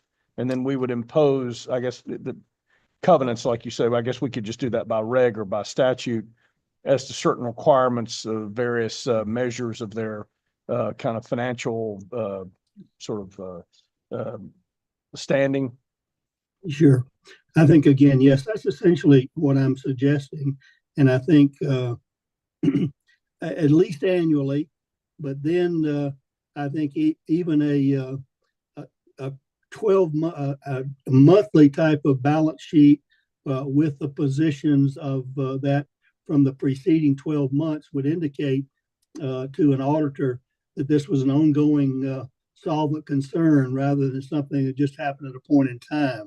So I think that's reasonable to have those kind of it was be due for any person buying grain from a farmer or crops from a farmer in the state. If they wanted to handle the crops and give not pay immediately for that and have and create a liability to the farmer, then I think there would be something they should be willing to do is to provide on an annual basis financial stability, incomes, P&Ls, as well as position reports that indicated they were either covering their purchases and sales by immediately turning around and selling them or hedging them through the futures market.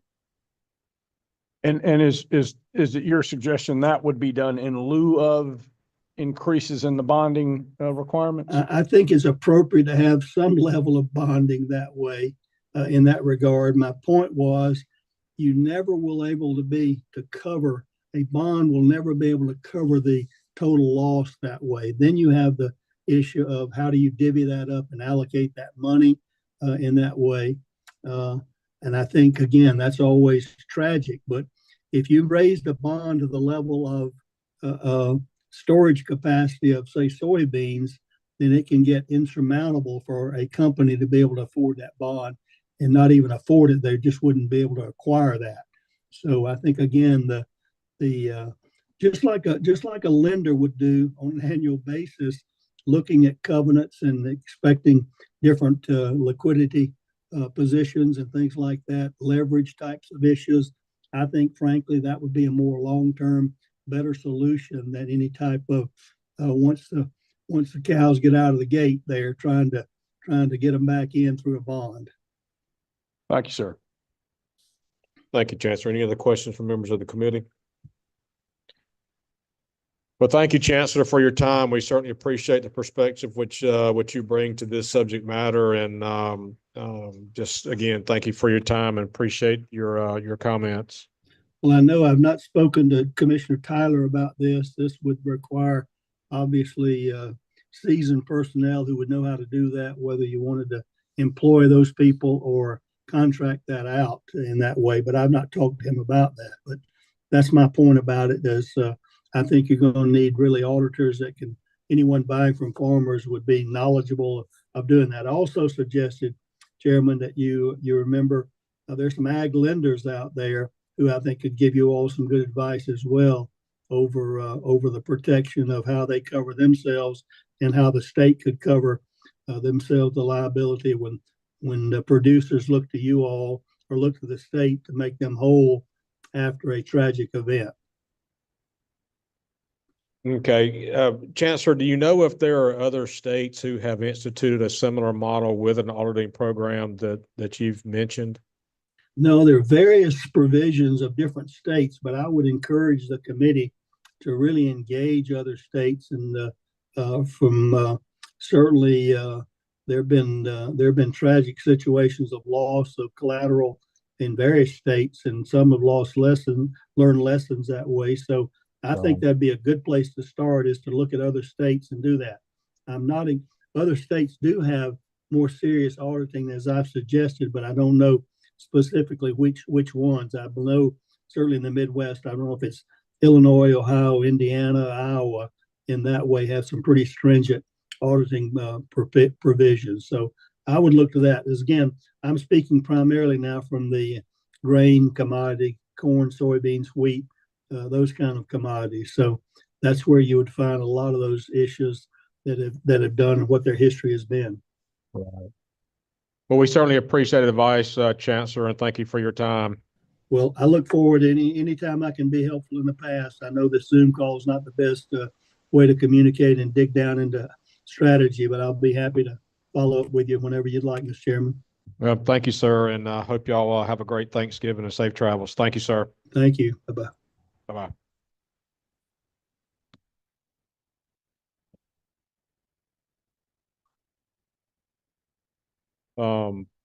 I had a question to come to mind for Jason that left me as I was finishing that up.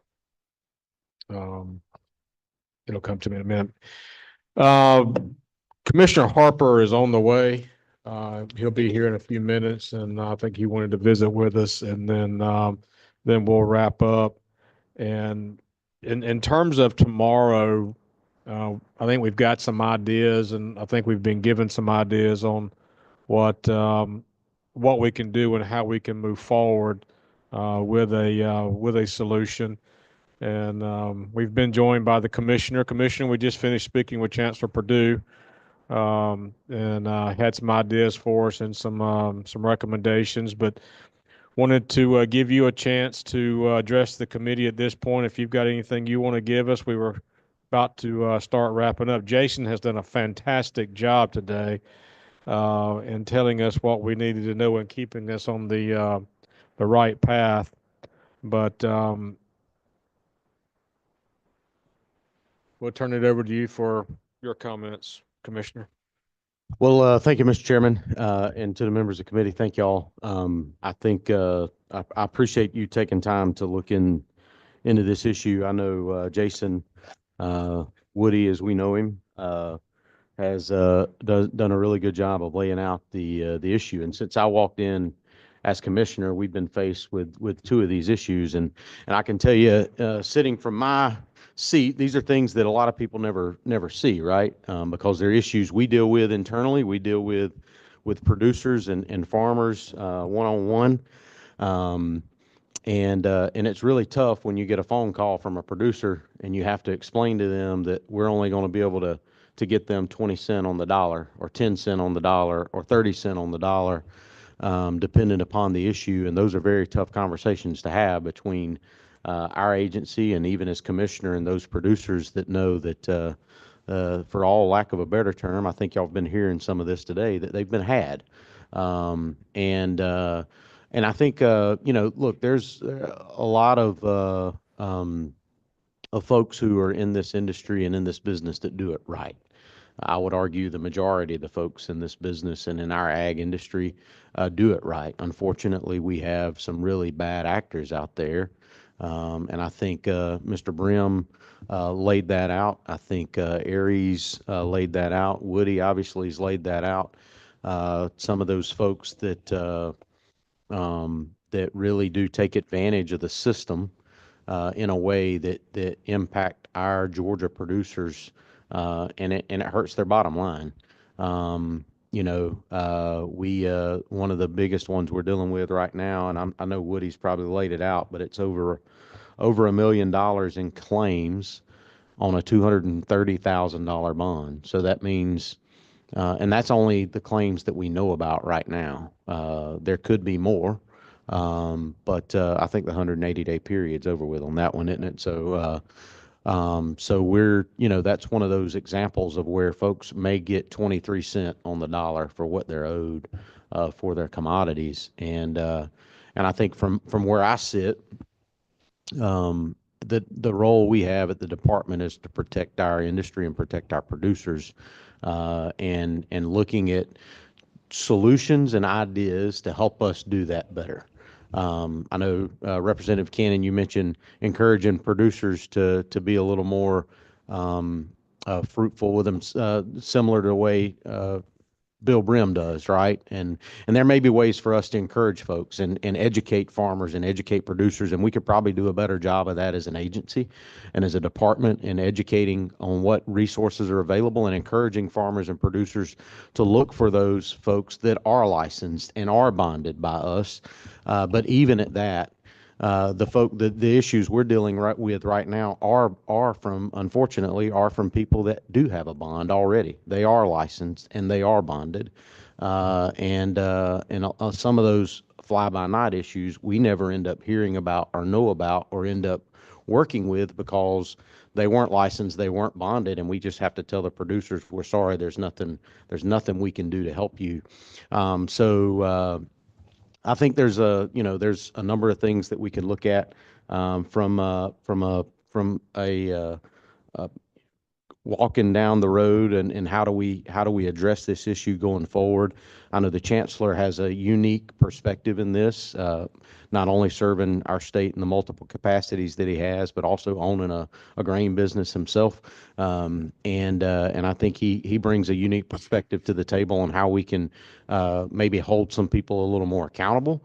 And I think for us, it's that accountability piece, but also ensuring that we get our producers as much as we can and be able to make them whole. We've done stories on the Farm Monitor about these issues. We've tried to work with PACA, just full disclosure. I know there's been some conversation about PACA. I know our team has tried to work with PACA. Unfortunately, it seems like PACA may not want to work with us. And so we've tried to help producers. Maybe I need to employ Bill Brim to give us the help Sounds we like need that's the with case, PACA. Commissioner. Yeah, I know, that's right. So we've tried to do those things, but at the end of the day, I still think, it's incumbent upon us to protect our producers and looking at some ideas, whether it's strengthening the law around our authority and ensuring that those licensed and bonded entities are in place, or finding a way to restrict their ability to buy product in Georgia if they don't meet those requirements, or creating some type of indemnity fund, or even looking at the bond in and of itself. I think a bond of some sort is important because that gives us the authority. If we ever call on the bond, that entity would then never be able to buy product again because they'll never be able to be bonded. But if you could supplement that bond in some way, that may be a way that we could look at is addressing this issue without a significant burden or cost on the ag businesses that we have in our state. And I think at the end of the day, it's definitely a balancing act, right? We got the producers on one hand that need the protection, but we have the businesses on the other that are actually abiding by the law, that are doing the right thing, that they shouldn't take on the complete burden of the bad actors. So how do we thread that needle? I think it's a needle that can be threaded. And we got a lot of smart people that can help figure that out. But I'll just be honest, it's been something that was kind of threw in my lap when I walked in the door last year, and we've had a couple of these issues that have popped up since I've been commissioner, which is part of the reason we initiated a conversation last year. I think we need to have a conversation about it. I think we need to be honest about it, and I think we need to try to look for solutions to help folks and ensure that our farmers and producers are protected. So, thank you, Mr. Chairman. Well, thank you, Commissioner, for being here. I know you've had a busy morning, but thank you for coming over. Any questions for the Commissioner, Mr. Campbell? Appreciate you being here with us today, Commissioner. And you mentioned y'all have two issues on the table now. Yes, sir.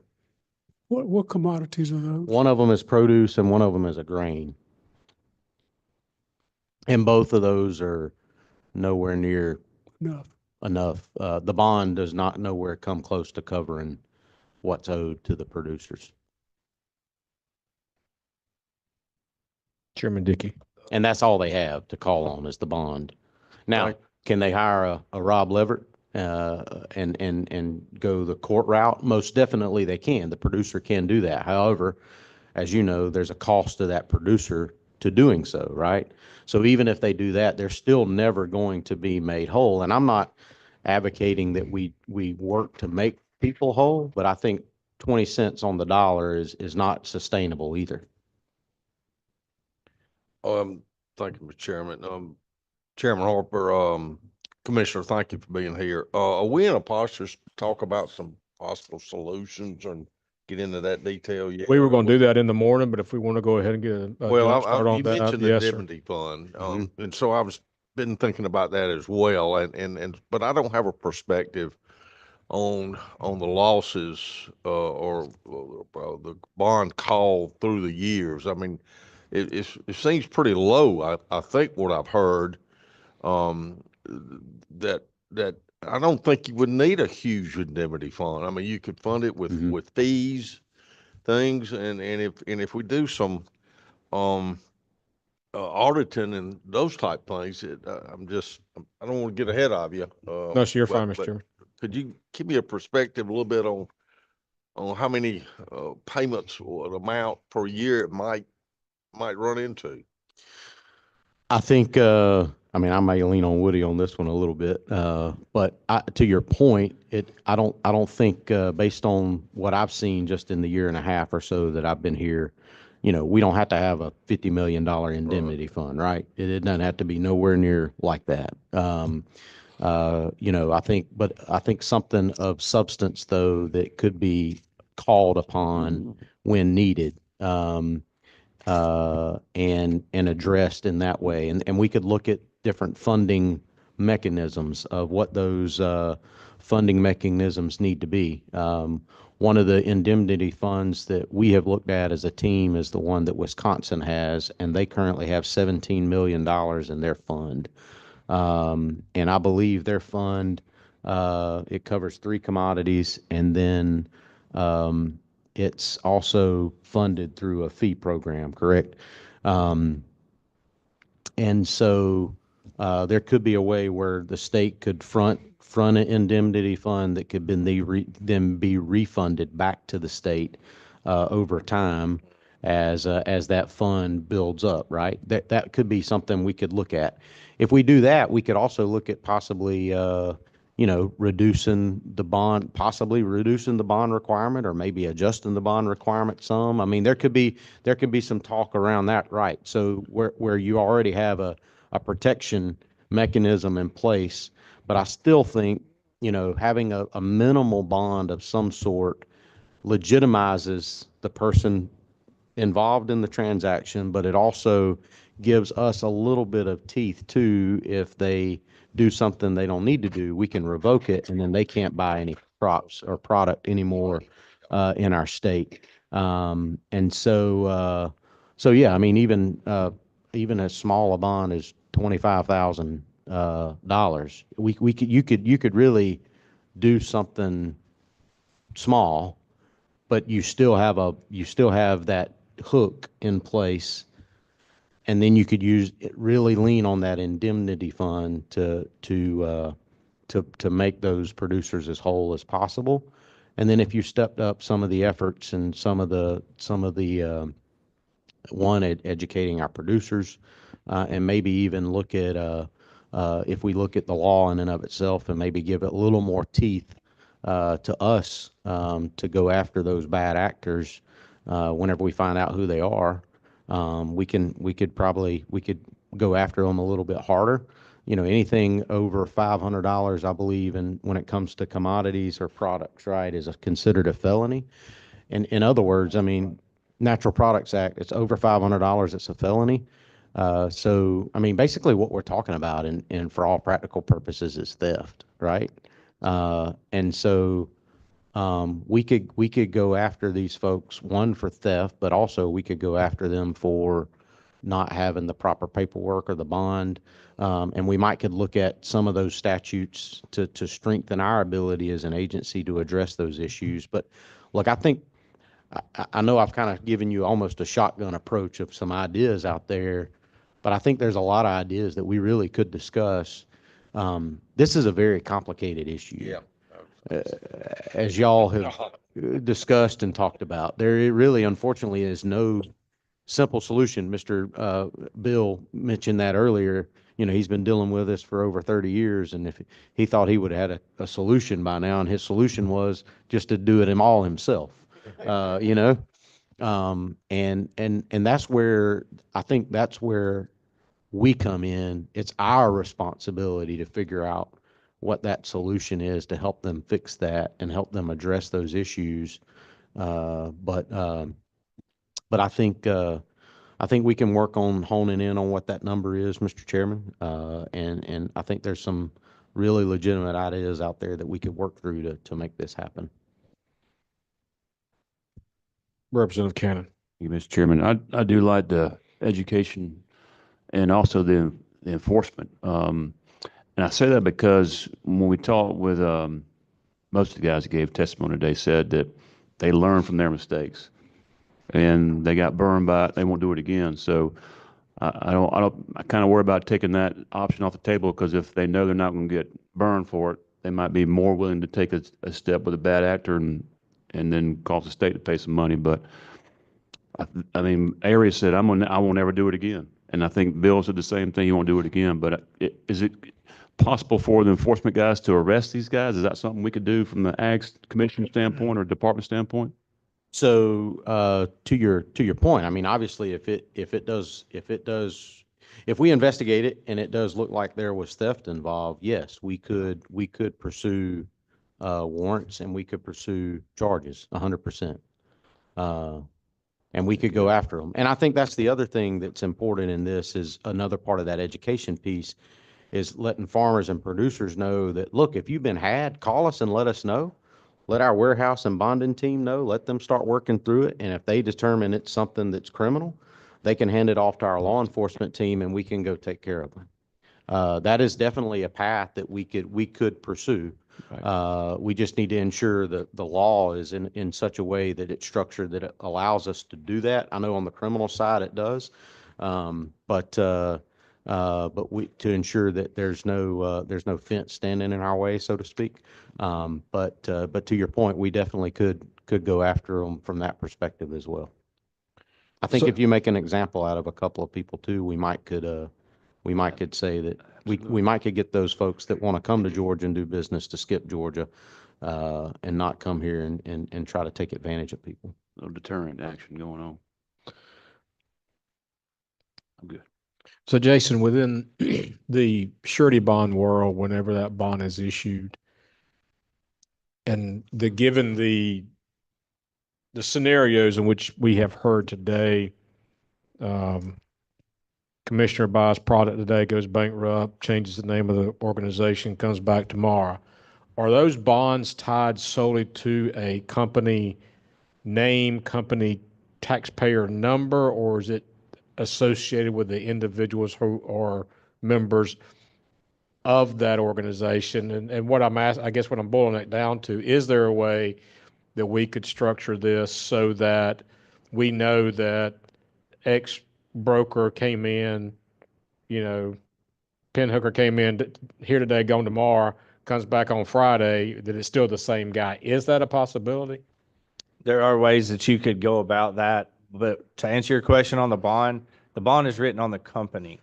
Like that bond, like that's one thing, whenever we have companies change hands, we have to make sure that the verbiage is correct on the bond versus the license versus everything. Now, if me and Commissioner Harper owned a grain company and it was XYZ grain, but he bought out Commissioner Harper and we're going to change it to WXY grain, that whole bond has to be rewritten. It is tied solely to that name. That is who they are. That's who they are bonding. It does not tie back to the person. It does, but it doesn't. So it doesn't tie back to the two individuals who may own the facility? Correct. That could go about in the law, it has in there, at the commissioner's discretion, we can license somebody. If we see that this actor had this company, went out and came back and did this company, it is at the commissioner's discretion to issue that license. And just for clarification, all the examples that have been given today by members sitting around the table have not been involved in these activities. Ms. Camp. All right. Thank you so much. Commissioner Harper, thank you for being here today and for your insight on that. When you were speaking, it kind of reminded me a little bit of, if you remember when you were still serving in the Senate, when we had the Companion Animal Trust Fund come into play, I think 2 or 3 years ago, where there are stipulations. So if this fund were to exist, something along the lines of a commodity fund, there would still be a lot of stipulations upon who would be able to try to claim. Yeah, it's a good, thank you, Representative Leverett, exactly.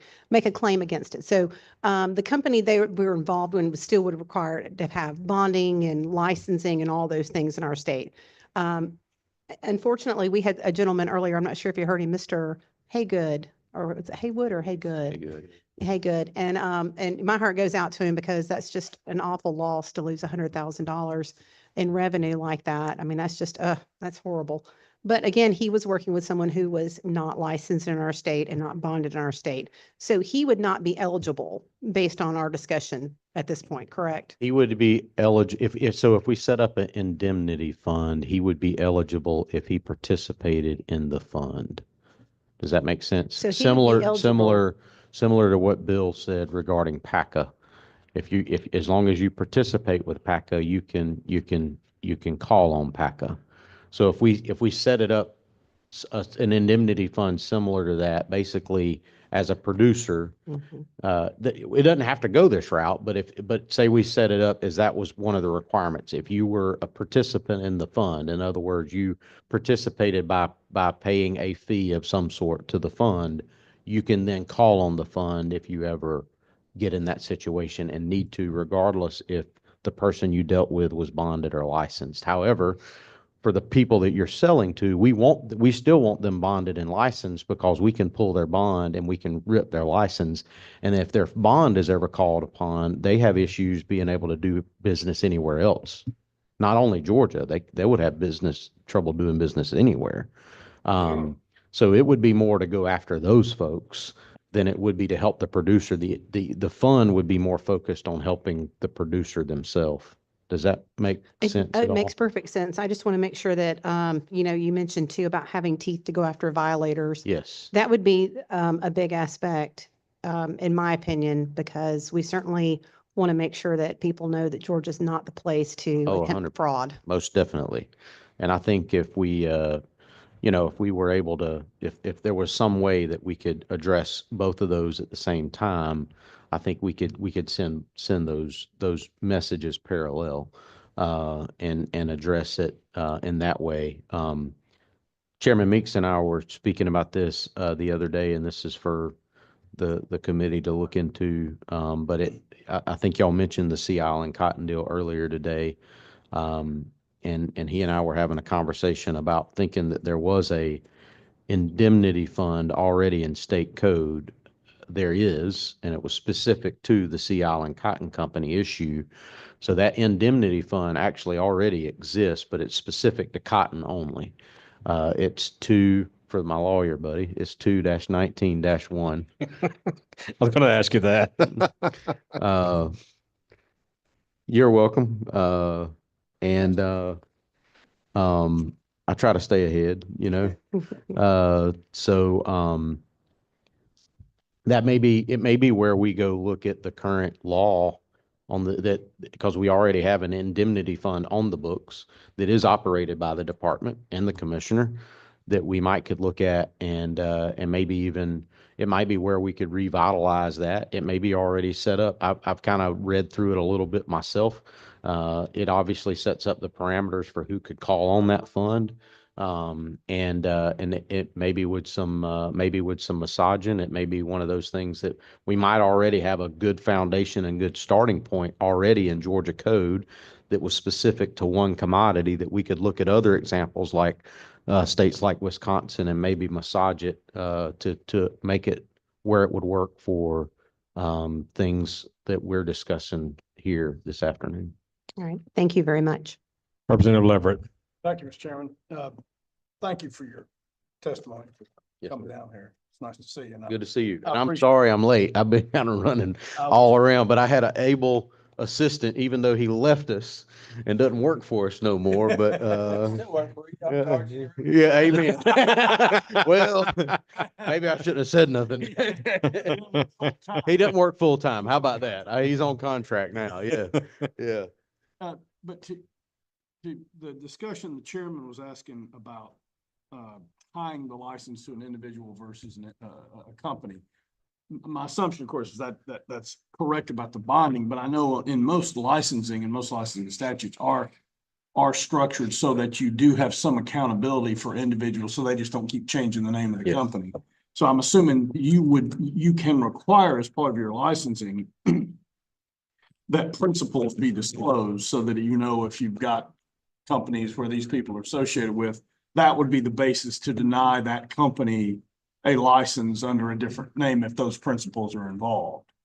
And what I understand you saying about the indemnity fund is it almost sounds like it's almost kind of like a coverage for an automobile.